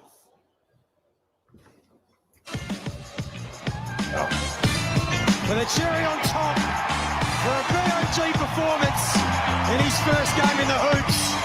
And every single one of his teammates get around him, and rightly so. This is where the Cats have got better. Up the ante, winning some contests. Stengel sends Dempsey, and in his own way, Wiltshire. Here's your boy Howie. Bowen heads explode. Runs to 60, spears it deep inside. Here's Martin again for 2 in a minute. Another one. Elite kick. Welcome to the big time. First goal in AFL footy. And they come from everywhere to celebrate good. the debutant. There are great moments, those who make their debut for the first time for Geelong. So Bailey Smith is still in the trade period. He was let loose in the midfield really for the first time in his career. He shared the coveted AFL Coaches Association award, finished 3rd in the Brownlow medal with 29 votes. He's a 24-year-old. Think of all that lies ahead. Gee, 24. Bailey, well done on your first year with the Cats. Whew. Ollie Wiltshire, Barwon Heads local in his second year. He fulfilled his dream playing consecutive games at the MCG and kicked his first goal in front of more than 80,000 fans. Jack Martin, so after 11 seasons with 2 clubs, came to Geelong to get the body right and to make an impact. And that was never more obvious than in the 5 minutes and 16 seconds it took to kick 4 goals as the sub against Port Adelaide in round 21. And George Stevens, who's been mentioned in the VFL Best and Fairest, product of South Warrnambool, 21-year-old who kicked a goal on debut versus Richmond in round 17. So a 20-year-old who's just cutting his teeth. Congratulations to the 4 of you. Who's operating the camera? It's So all with over the that place. as our theme, if I could, Sarah Ashmore is going to take us through the next club awards. Thank you very much, Jared. This next award is always a really exciting one because it celebrates an up-and-coming star of the club. It's the Best Young Player Award. It's voted on by the coaches. And to announce our winner tonight, please welcome to the stage the 2024 Best Young Player, Ollie Dempsey. Sean Manor, surely. It's got to be Sean. It's got to be. The best young player for 2025 is Connor O'Sullivan. Well done, Connor. And work on your speeches, Demps. Getting back, taking a really nice mark as Connor O'Sullivan is. Away from Warner here, picked up by Dempsey. O'Sullivan streaming down from his centre back position, if you don't mind. Hear it in the Discord, Jackie. Reading the ball better than any. Nick Dacos goes for something along the ground and rolls, it spins! And the diving effort in defence. Runs it long. Where's the youngster Taru? He'll fly. That's a wonderful mark. Oh, Big get up. fly. He's impressive, this young man. Cameron, what can he conjure here, Charlie? Hasn't got anything going forward. Magnificent tackle, O'Sullivan. Big fly on the outer side. Tonight, 31 disposals last week for him. Ginnivan's hand pass took the hand of O'Sullivan. Now he gets Newcomb. Great tackle, holding the ball. Oh, what about the climb from Connor O'Sullivan? She's an impressive young player. You don't mind a bit of airtime, do you? It's not the worst thing in the world. Connor, what a year. 25 out of a possible 26 matches, 5th in the NAB Rising Star, your first grand final. Have you had time to reflect on the year that was? Yeah, to be honest, it probably wasn't until sort of the conversations we had in the exits yesterday where I sort of got the opportunity to reflect a little bit on the year. And obviously it wasn't the finish that we would have hoped, but speaking to a few people individually at least, they kind of asked me sort of a few things to put on my bingo card for the year. Playing in an AFL Grand Final and some of the big games that we got the opportunity to play in, they certainly wouldn't have been on there. So I'm sort of very grateful to get the opportunity to play for the great club and get the great memories and experiences that we who is the girl here at the Geelong Footy Club. Just Woman. the one game last year. What did you work on over the off season to come in and have such an impact this year? Yeah, for me, it was probably last year, a lot of learning around what it was like to be a professional AFL footballer. I feel like sort of this year, I was sort of able to settle into a little bit of a routine and sort of what worked for me and understand how I sort of best thrive week to week. And he speaks well for a young fella. Like I said before, he's going to get so much better when he's in his late 20s. Trying to take everything in my stride a little bit as well. I feel like I learned a lot throughout the year and can hopefully put that into next year. But yeah, for me, it was It'll be interesting to see when he's a bit of a mentor for the younger players when he's 7 years in or 8 years in. Physically with my strength and power and that sort of stuff. But yeah, just trying to learn off the back of a pretty good year as a team in the VFL as well. Awesome to see the famous number on your back out there every game this year. Joel Selwood's old number. Has Joel given you much advice along the journey? He hasn't given me much advice. Obviously, midfielder to key defender. I don't know how much the traits really go across, but he has been absolutely unbelievable. I feel like in big moments, he's sent me messages and really gotten around me and instilled me with a lot of confidence, which has been really good. So, I feel like there's been a lot of times this year where right at the right moment, he sent me a message and it's very reassuring to have obviously a great of the Geelong Footy Club in New Warner, and as I do with a lot of guys still at the footy club now. So I feel like I'm in a very grateful and fortunate position where I've got a few older guys that are checking in on me, which I'm very fortunate to have, but a lot of older guys currently at the club as well that are looking after me and a lot of the other younger blokes as well. Yeah. Pretty handy men to have in your corner. Is there anyone you want to thank? Wacko, I reckon you're right, future captain. I know other people said maybe a captain. Still got a long way to go. Support me not only throughout the last 2 years at the Geelong Footy Club, but also in my development and when I was back home in Albury as well. And Lee Holmes told me to shout out Libby, my girlfriend. She's been awesome this year, so looking after me, which has been really nice. So keeping me in check and footy first, which has been good. So. But yeah, I also just want to thank the coaching staff and all the other people that sort of go unnoticed a lot of the time, the development staff, the S&Cs, the PDMs. I feel like they do a mountain of work throughout the year, and it doesn't necessarily get recognised as it should. But he's a good kid, isn't he? Sort of wouldn't be the players we would be without them. And jeez, he speaks well. They probably don't get, like I said earlier, the recognition they do deserve. So I just want to say a massive thank you to them and all the players. We barely got 2 words out of Dempsey last year. Connor, you are an absolute star. We can't wait to see what the rest of your career has in store for you. Please put your hands together for our best young player, Connor O'Sullivan.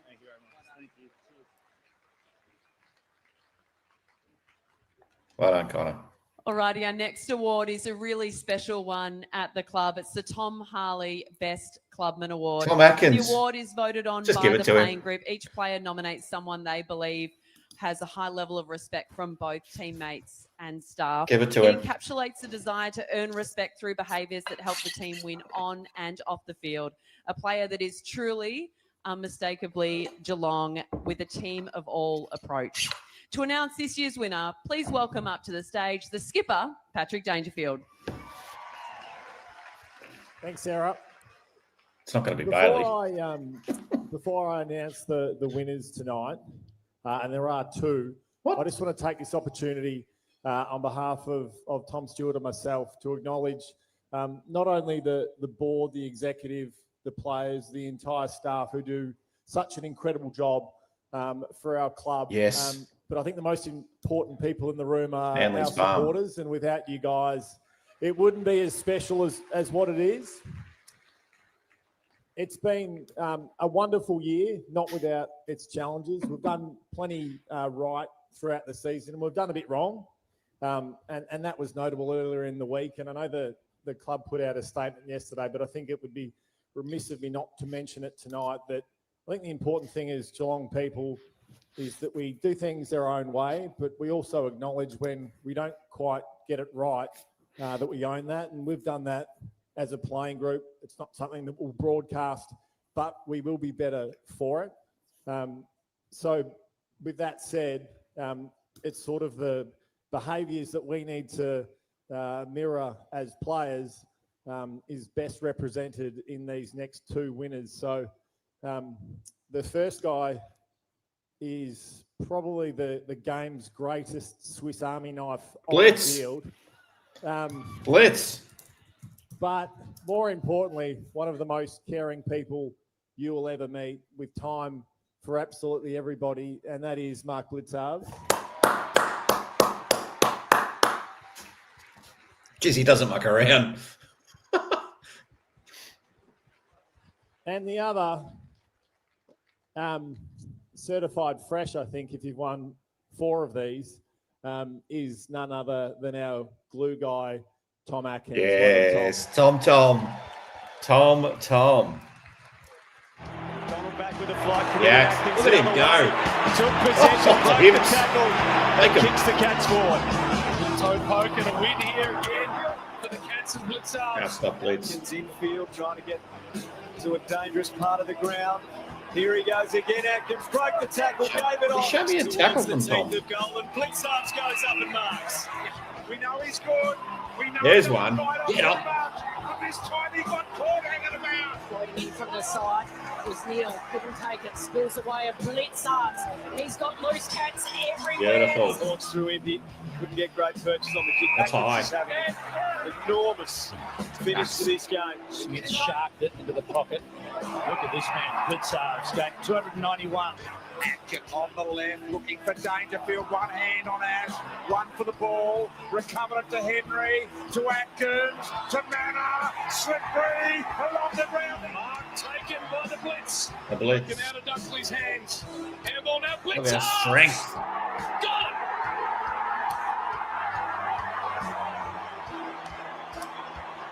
it. Worthy winners.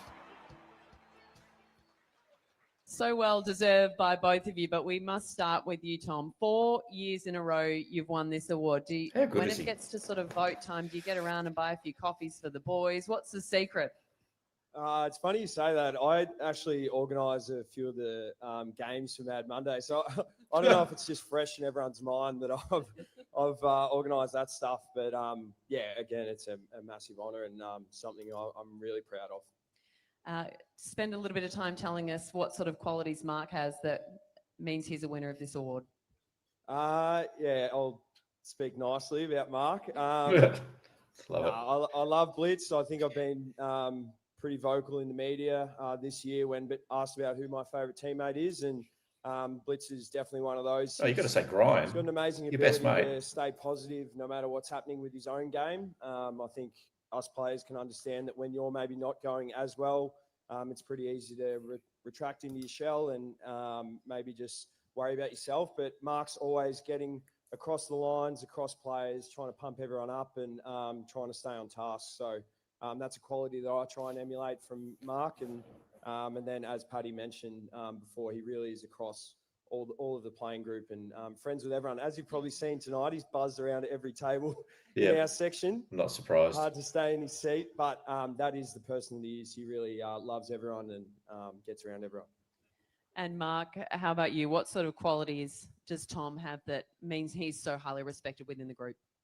Besides his playing ability, we beat St Kilda. I'm going to give a secret here. We beat St Kilda by 40 points, and he came in on Monday and said, "That's not good enough, boys," and really brought the group together. And we need to lift leading into finals, and it was because of Axe. We were able to galvanise together and play the way we did. I believe that. So he leads on field, but off field staff speaking in meetings. Co-captains. Young boys, the senior boys. I'm calling it now. Step aside, Paddy. Step aside, Tom. Stuart. Axe has been These guys need to be co-captains next year. And he's won 4 in a row. Tell me I'm He wrong. absolutely deserves it. And I'm absolutely so surprised I'm up here. It's incredible. Tom couldn't do it on his own, I don't think. Blitz probably could. Obviously, the award is named after club legend, one of the most highly respected players to have pulled on the jumper. What does it mean to win an award like this? I don't like co-captains normally, but I like that as an option for co-captains. The biggest accolade you can get is from your teammates, the staff you're involved with, and the coaches. And if they think you're doing a god job, then I'm super proud. So from that point of view, obviously Tom Harley's done it. Too many beers on Mad Monday for Blitz. And yeah, I do it because I want to be proud for my teammates. I want their respect. I want the coaches' respect. I want the staff's respect. So if I'm getting that, it's unbelievable. Yeah, it's all that matters. And that's why I actually personally voted Tom. He deserves it, and I'm really proud. I love Blitz. How can you not love Mark Blitzarves? Just quickly before we let you go, is there anyone you want to thank, Tom? Yeah, I'd like to thank my wife, Yep. Laura. I knew he was going to do that. We had a son about 12 months ago, and as all of the She is mums pretty here awesome. would know, it's a really tough job when we're off interstate games playing. So I'm very lucky to have such a supportive person like you, Lazar. Thanks. I would like to thank my fiance Georgia as well. Blitz, you better. You can't. Georgia, my best mates, Jack, Killian, Better. Eric, Mick and Lou Atkins. Thank you. Both such well-deserving winners. I know you pretending that you're surprised to be up here, but you're both really well-deserving winners. So, ladies and gentlemen, please put your hands together for our Tom Harley Best Clubman for 2025. Well done. This is the, Back to you, Jared. other than the Thanks, Carji, this is the best Thanks award, for I your reckon. work tonight. All right, to the screens, the final phase of the home and away season. 19 against St Kilda. With 6 games remaining in the home and away season, Geelong were looking to build momentum heading towards September, and it started with a Sunday afternoon clash against the Saints. Jack Martin Payback. making his mark early. Sean Manor defied physics from the pocket. Oh, you're kidding me. The Cats keeping their noses in front for most of the day, but they struggled to shake a plucky St Kilda outfit. Oh, Jezza. You can't be serious. Geelong continued to keep the Saints at an arm's length. Dempsey gets it to the outside of the right boot, downstream. Jack Bowes producing some magic late to help the Cats close out a strong Oh. 31-point victory. The snap from the pocket. Good Jack game, Bowes. both. He's up to it. Round 20 versus North Melbourne. No Geelong player had reached 10 goals in a game since the great Gary Ablett Sr. But Jeremy Cameron was out to break the drought when the Cats faced North Melbourne in round 20. Hands off to the right man, Cameron. course he's the right 3 goals in the first quarter from Jezza helped Geelong gain the early advantage. The first 3 takes a little cheeky bounce. That's how well he's going, Jezza. But it was the second term where the Cats did the most damage to open up a huge lead by half-time. Elects not to pass to anyone. Why would you, Grime? Jezza Watch was in full swing heading into the second half. He goes on the right to Jezza. He's got 7. The superstar kicking goal number 10 early in the final term. Plays on Cameron looking for double figures. Jezza's got 10. Cameron would finish with 11 goals. The Cats recording a thumping 101-point victory under the roof at Marvel. Round 21 against Port Adelaide. Port Adelaide got the better of the Cats the last time they visited GMHBA Stadium, but Geelong were not prepared to let that happen again when they hosted the Power in round 21. Holmes has kept on running, and the racehorse comes up with the opening goal. After a tightly contested first quarter, the Cats put the foot down behind a superb performance from Max Holmes and some brilliance from Brian Myers. Shannon Neal dominated the airways. Gives it to Myers, working to the front and taking a good grab. And finished with 4 goals. He's the future of the forward line. Might be the present as well. While Jack Martin set GMHBA Stadium alight with the quickest 4-goal burst this century. Jack Martin, remarkable. Jeremy Cameron bagged another 6 majors to extend his lead in the Coleman medal. Directly in front, 45 out, goal umpire admires it. The Cats closing out another big win at home. Round 22 versus the Bombers. Oof. The final game at GMHBA Stadium for the 2025 season saw Essendon venture down the highway. Shannon Neal giving the visitors a warm welcome with 3 quick goals to open proceedings. Shannon Neal kicks the first 3 of the game. The Cats controlled the game from start to finish. Zach Guthrie producing one of the night's top highlights with a brilliant chase down tackle. Outstanding.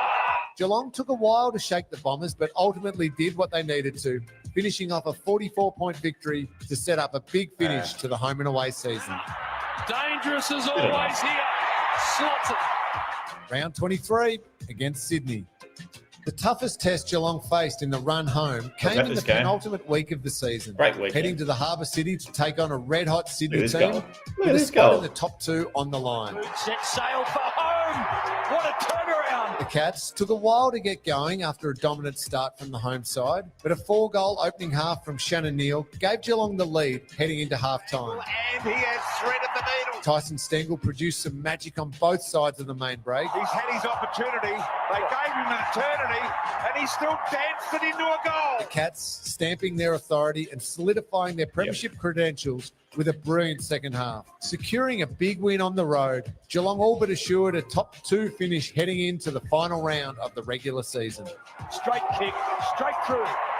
Round 24 versus Richmond. One final tune-up before September awaited the Cats Smash 'em. in the last game of the home and away season. Geelong flexing their muscle with an what was impressive first half against Richmond at the Let's take those MCG. ones. Stanley. Oh, Reese. Doesn't worry about Doesn't that. even need to know where the goals Just are. needing a win to secure a home qualifying final, Geelong piled on plenty of goals and opened up an unassailable 10-goal lead by the main break. Brings it with absolute skill. Patrick Dangerfield getting involved on the scoreboard. Got the kicking boot on the With skipper. the damage done early, Geelong cruised to victory in the second half and put themselves in a strong Look at that position tap. to attack another finals Heck, campaign. man.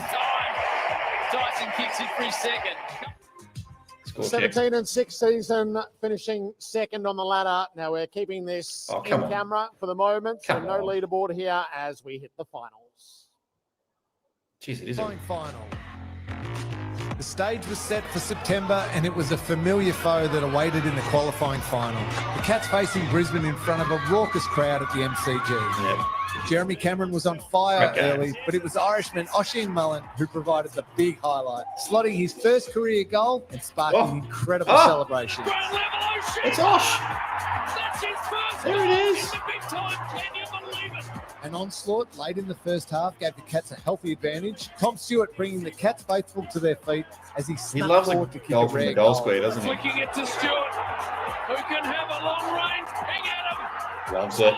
Loves it. The cheeky smile. Bailey Smith and Max Holmes both struck devastating blows from the paint at 50 in the third term as the Cats kicked away, sealing the deal in a home preliminary final. There it is. To remember. But there it is. Not good enough, Brisbane. The Geelong Football Club You're not up to it. into their 14th prelim in 19 years. The preliminary final against Hawthorn. One of the greatest rivalries in the modern Gosh, we era did. was Too many reignited secrets we and gave another away. chapter written, with Geelong and Hawthorn This doing was battle great. for a This was spot in the great. 2025 AFL Grand Final. After Suck a it, slow Hawks. start, the Cats roared back into the contest in the second term, hitting the front at the main break after some magic inside. Oh, look at that. To the back, Stengel around the body. Cats got another one. Tyson Stengel kept Hawthorn's defence guessing, while Patrick Dangerfield wound back the clock with one of the greatest performances in recent memory. Here come the Cats. Yep. Sean Manor proved that he's built for the big stage. Well, the next goal has to Look at be a this. Hawthorn goal, but In Mannor's got a it. prelim. In a prelim. Perfect fade on it. While What a Bailey goal. Smith put the cherry on top of an extraordinary Oh, night as the got Cats that. booked their spot in the big dance. Bailey Smith, the recruits, how it has brought smiles to many faces. The grand final. For the third time in skip. 6 years, the Cats return to the final Saturday in September, facing Brisbane Skip it. for the second time in the 2025 final series. Oisin Mullen produced another iconic moment against the Lions. Oisin Mullen, this brilliant athlete from Ireland, can straighten up and go back. As two of the greatest teams in the modern era went toe-to-toe on the biggest stage of all. Look at this. What are we seeing? Showing grit and determination through injury, Jeremy Cameron lifted the Cats with a fantastic rundown tackle. Cameron, that takes some doing. That was good, And mate. here's That was good. Lasso. Get it to Holmes. Oh, pick it up, Jai. Fumble, Set up fumble. a Max Holmes goal. Max Holmes from long There he is. range. Cats are coming home. But unfortunately, it was not No. meant to be. As Brisbane kicked away in the final term, the Cats finishing their brilliant 2025 Oh, Danger's season boy disappointed crying. but full of pride. Sad. To announce our place getters and the Carji Greeves Medal of 2025, we'll welcome back Chris Scott, the senior coach. And the man who is going to award the medal tonight is the Come on, Brian. 1999 Carji Greeves medalist. He captained Geelong. He's the only man to play in the AFL Grand Final and in the Super Bowl. Would you please make Benny him boy. welcome Ben Graham? Benny boy. Been a while.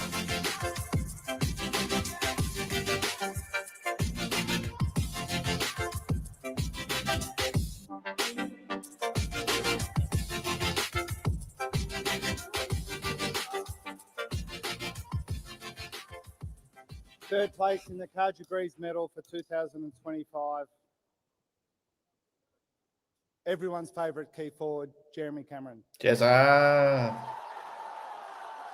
It's Cameron, the Coleman medal leader, swings boundary side. Oh, Jezza. I had Jezza in third. Jeremy Coleman. Marshall can't get there. Cameron, close. Back to Cameron. On his right, Good that goal. on his left. Did he get enough of it? Yes, he did. Running long. Who's going to float in? Cameron. Through comes Cameron. What a start this would be. Got four. Deep inside 50 entry. Oh, you can't stop him. The ball as is his traditional routine. Agree, Frank. Pretty good It's off the boot. a hard Doesn't game. get any better than We that. judge him harsh, don't we? Jeremy Cameron. They don't want it to come out. Yeah, I reckon Holmes wins too. Look at that. Miracle goal from Cameron. Can't see Holmes losing at this point.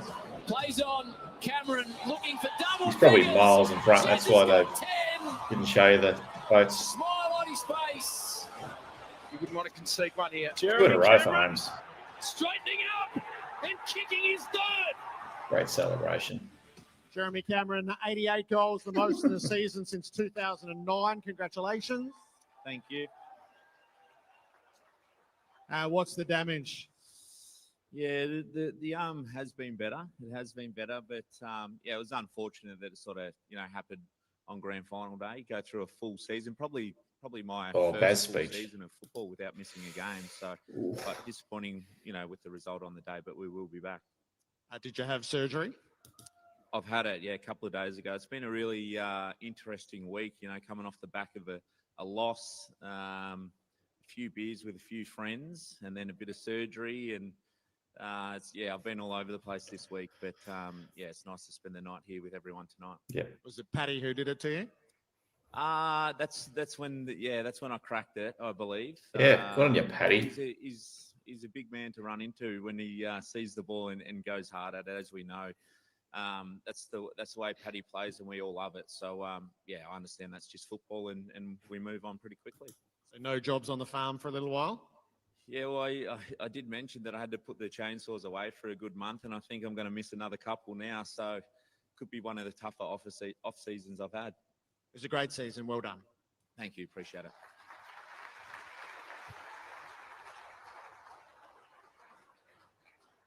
Okay, and for second place, I'm really proud of this guy.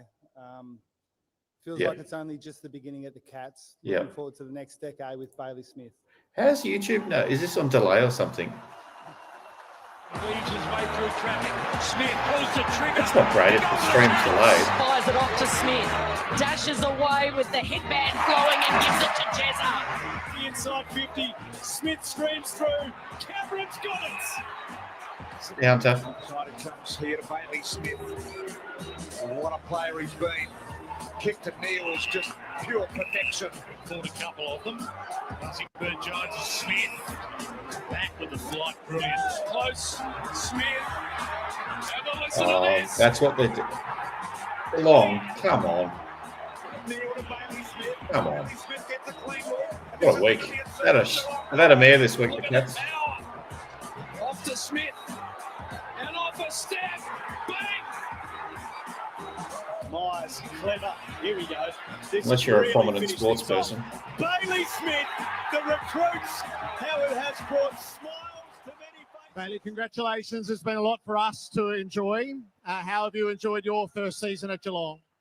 Yeah, it's been surreal. I couldn't picture myself up here next to Jez and obviously Holmesy after this. So, I don't know. It's just, amazing to be up here and super grateful. But as we all say, the Saturday still stings a bit. So trying to process that. Been a busy week. So, just happy to be here. How did you feel like you slotted in right from the start? That the first day you go into the midfield and you're running up and down GMHBA Stadium. How natural did it feel? It did feel quite natural. And I know it's a cliche, but it is a credit to my teammates. Obviously, a lot said about me. So if I saw me coming into the club, I'd sort of be like, I don't know, questioning it a bit. I know Holmesy was. We caught up for coffee over the pre-season. So I just couldn't thank them enough for opening their arms to all that I bring, good and bad. And I'll never forget it. And hopefully, repay them in the future. And what would you say of that partnership with Max, who I presume is about to join us? How have you found it? It's been the best. So I'm excited to do it for another 10 plus years and hopefully bring some, more sort of memories together. It'll be good. Yep. Bailey, well done. Thanks, Joe. Premiership next year. It's on. All right, Chris. It's happening. The suspense is killing us. We already know because you spoiled it on YouTube. It's no Everyone in the surprise. audience knows. But if you've been watching footy for the last season, I think a few of the Two times. people that choose the individual awards this year have missed the trick, but we haven't. Max Holmes has had an outstanding season, and for the second year in a row, he's the Carji Greeves medalist. Well done, Max. Well done, Max.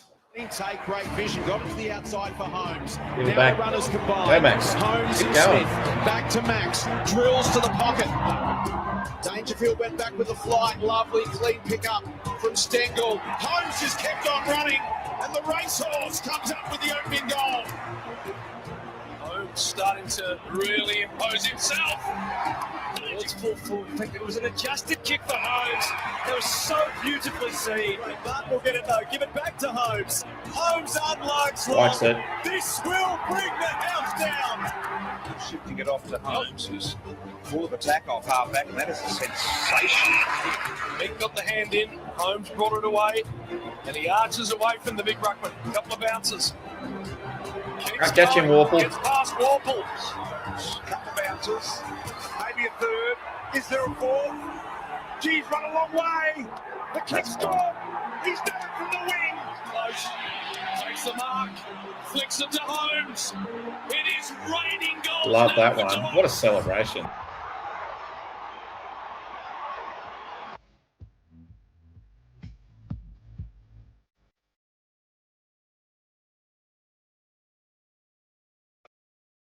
A better speech this time. It's the average last time.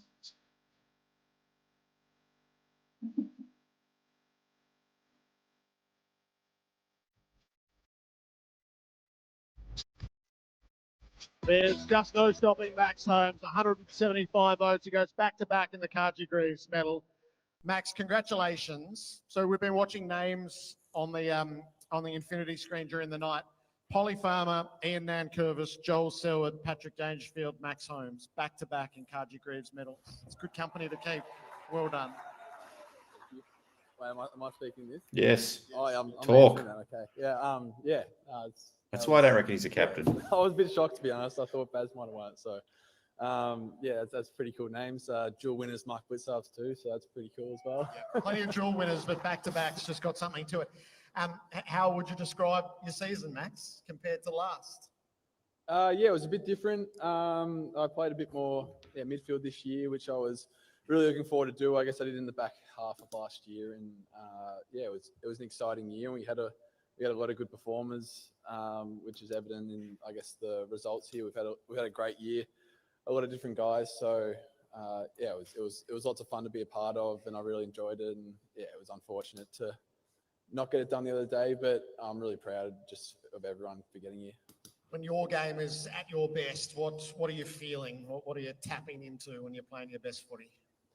Well, yeah, Mum says that when I run, it's probably the best game. If I touched it 5 times but took 5 bounces, she's pretty stoked. So yeah, yeah, I guess when I'm running, it's probably best and not missing my kicks like the other day. But yeah, I don't know. What did you open with when you had the first coffee with Bailey? Well, yeah, we were just going to get a coffee. And I think this speaks to him, but he texted me in the morning going, we're doing some touch, we're doing some training. We only meant to have a coffee, and so I was a bit. I mean, he'd had a bigger off season, like longer with doggies than I guess we had, so I wasn't really that keen on training. But we did a training session together, and he was great getting to know, and I had no idea what to expect. But yeah, he's been a really great part of the team, and I think I could say that yeah, we've all really enjoyed having him involved. What's your partnership like out there? Yeah, it's good, and I mean, I think I've said it publicly this year that initially I wasn't sure how it might affect my game or affect his game. We're in a way similar players, so it was yeah, I was interested to see how it'd go, and I think it probably, rather than hindering either of us, it probably brought the best out of both of us, which was exciting to be a part of and good to see. Do you feel that sense, as Chris and Mitch both spoke about it, that your generation has inherited the team now? Do you feel that? Yeah, absolutely. I mean, there's so many young boys playing the other day, and it was amazing to see Sally win that best young player today. Well done, Flash. He's had an amazing year, and I'm really proud for him. Having met him 24 months ago to see what he's become today as a grand final player and amongst other guys. And I know Sean's not young, but best young player from the Shawnee. He's been amazing playing this year and last year as well. He's been a really pivotal reason as to why we've gone really well. So it's been good to see different guys kind of step up and have an impact. It's probably too raw, but what is the hunger like at the moment, Max? You've had to wait a little bit. You've had He's hungry. The grand final day. It wasn't all that it might have been. How hungry are you for what comes next? Yeah, really hungry, and I don't think anything changes moving forward. It was a really fun 3 quarters there for a while. But yeah, we'll just go again, and we'll have a positive off season, positive pre-season, and restart. I think everyone's really keen to get back into it, to be honest. And I think probably losing, we're all keen to train a bit earlier than we might have otherwise. Have you got a couple of thank yous you'd like to say? Yeah, probably. Oh yeah, I'll start off with the easy ones. I'll thank Mum and Dad and my family and Jess, my girlfriend. Very supportive individuals. They don't care how I go on any given day, and they've been really supportive. And as I've said before, with the young boys, I've really enjoyed this young group we've got coming through. And there's a lot of guys that might not have got their chance this year in the back end that I think can have a real big influence moving forward. So I've really enjoyed, getting to know those guys for starters over the last few years and being a part of it, and to be up here with Baz and Jez is amazing. I mean, they've had pretty incredible years, which is why I'm feel a bit weird being up here given the quality of their years.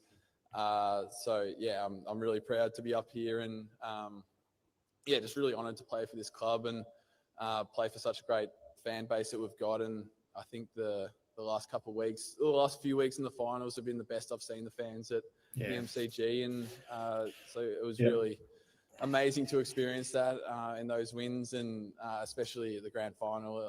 Even when it wasn't going our way, you guys were amazing. So thank you for that. God, it still hurts. Well, thanks, Scotty, and you've been great for a long time, but since I've been here, you've been really helpful for my game. And I know he's not here, but Stephen King, gonna miss him. I meant to catch him, this week. I cried when he said something to me the other day after the game because I was emotional to see him leave. So he's been really pivotal for our midfield group and myself over the last couple of years. So it'll be a shame to see him go, and I wish him all the best at Melbourne. But all the other coaches as well. Nigel Lappin gets his praise from a lot of boys, and he deserves it. So thanks to all those coaches that have been helping out. And I don't think I've got much else to say. So thank you. He's not great at speeches. That's all right. Not everyone is.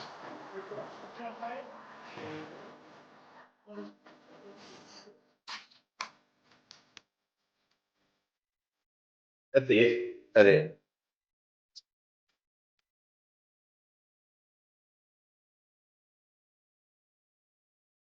Max.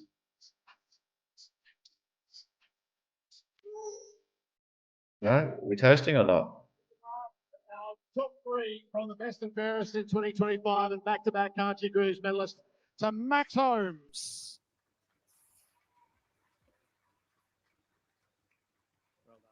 Well done.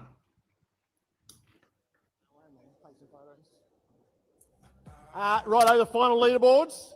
Let's just have a look how it landed. So Max 175, Bailey Smith 155, the Dash Brothers 1 and 2, Jeremy Cameron, Tom Atkins just in behind, then Mark Blitzovs, Brian Myers, Ollie Dempsey, Zach Guthrie. So that gives you a picture of the future and the core of the team right there.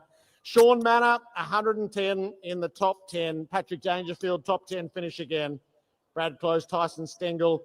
The lovely fusion of the old and the young, Tom Stewart and Shannon Neal together in 13th place, Mark O'Connor and Jack Henry. So congratulations. We roll for O'Shea Mullen and Connor O'Sullivan. Didn't they do some jobs for us throughout the season? And the honours there all the way through. Chris did explain the algorithm to me. So everyone gets 0 to 10 at the end of a game, and then there's a cutoff. And anyway, that's how it comes out. It's a vote count. Splendid. So that's our 2025 season. Max Holmes is our champion player. Runners up for the season. Ambitious for what comes next. Thank you for all of your time. The centerpiece in your table is up for grabs. So just grab it and run would be my suggestion. If there is a winner in the top 5, we will notify you as to whether anyone nailed the top 5 end to end. Thanks for your participation this evening. Congratulations to Geelong on the season that's been had, and we'll see you all in the new year. Cheers. Thank you.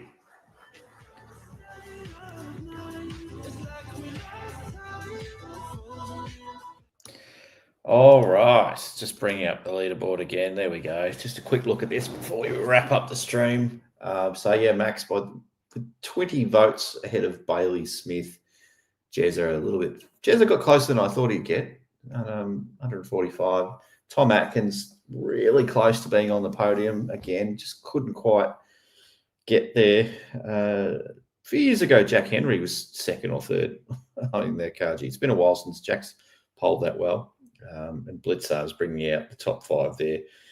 Grind just missed it. I would have thought Grind's probably one of our most valuable players, if not him and Blitzar's. But yeah, look, I feel like this is Max Holmes's team. Now, I might sound like I'm contradicting myself a little bit by saying that, but I feel like it's his team in that this is the era of the Max Holmes' era. It's a team that's going to be built around him. I don't necessarily think he's going to be a captain, or at least I can't see it at the moment. He might change. Like, look at Tom Hawkins in the first couple of years of his career. He's a little bugger, but he really matured, became a statesman, really. But Max just seems like a little kid, still just wants to have fun, not take things too seriously. And, you compare him to someone like Dangerfield, they're poles apart, aren't they? Not that the next captain needs to be a clone of Patrick Dangerfield. They probably shouldn't be. And Paddy's not the same as Joel Selwood, and Joel's far from Cameron Ling, and Ling was nothing like Tom Harley. So, they just got to be themselves. So maybe it is. Maybe it's, I've just proven myself wrong there that maybe Max Holmes is the most perfect person for that. But it's not about the next captain of the Cats. It's about celebrating Max Holmes and I guess the whole playing list this year. It's been a sad end to the year, I suppose. It always is. But when you never sort of finish as premiers, but to be the second best team out of 18 and to be a quarter away from holding the cup up ourselves, it looked like we were miles away at the end. But footy's funny. Like, it can go, we kick a couple of goals, a couple of things go our way. We stand up in some moments instead of falling over in them. It can be a completely different story. Momentum is huge in AFL footy, and sadly, for Brisbane, they had all the momentum and they just really just put the nail in the coffin when they had it. So, but we give ourselves another chance next year, and I think Max and Bailey will be motivated to have a really big off season, come back stronger and faster and fitter and more hungry than ever before. And you've got some other guys. You think you've got another year of weights into Connor O'Sullivan. We've got to try and manage the older boys even better than we did this year. That's going to be a challenge. We do need to add something else to the mix.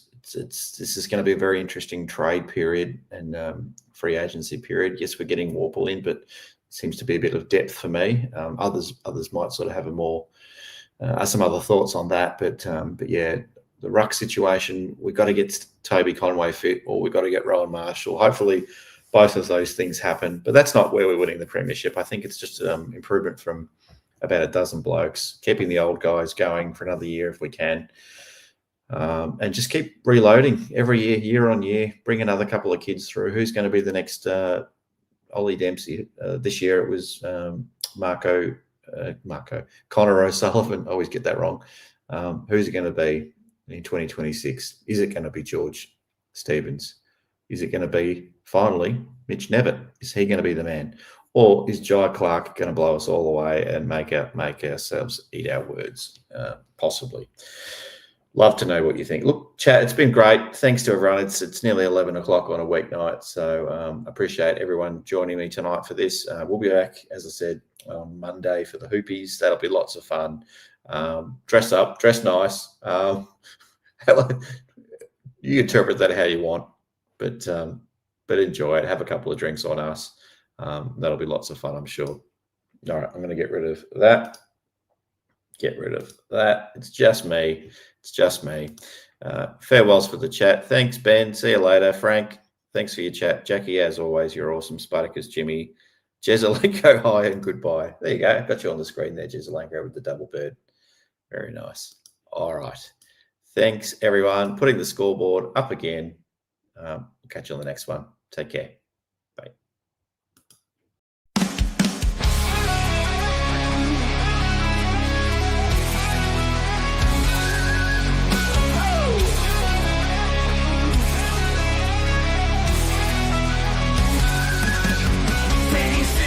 And he's ready to go. Got a mic in his hand. It's time for the show. Dropping pussy down facts, mitts, forwards and backs. Representing G-Town while talking the smack. Clashing facts like Patty, where the hell you at? Hoops crew are exploding. Don't ever look back. Then we got Paul, yeah, he knows his stuff.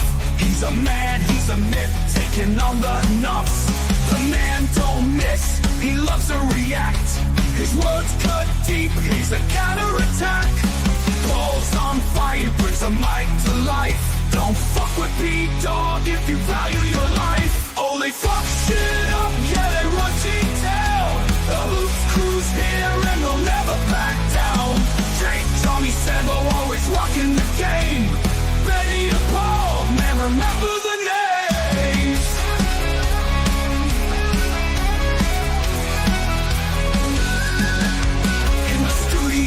Jake's bringing the noise with Johnny and Sambo, the chaps chat boys, hell electric, and they're ready to roll.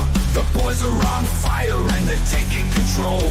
Recaps and previews, yeah, they cover it all.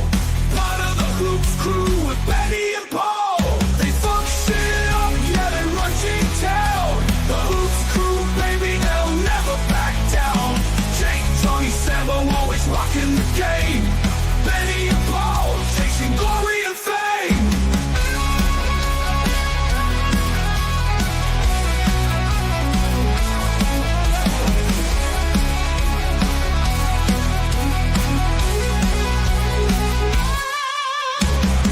With the sleeves, Max, Holmes, and Jack Bowes.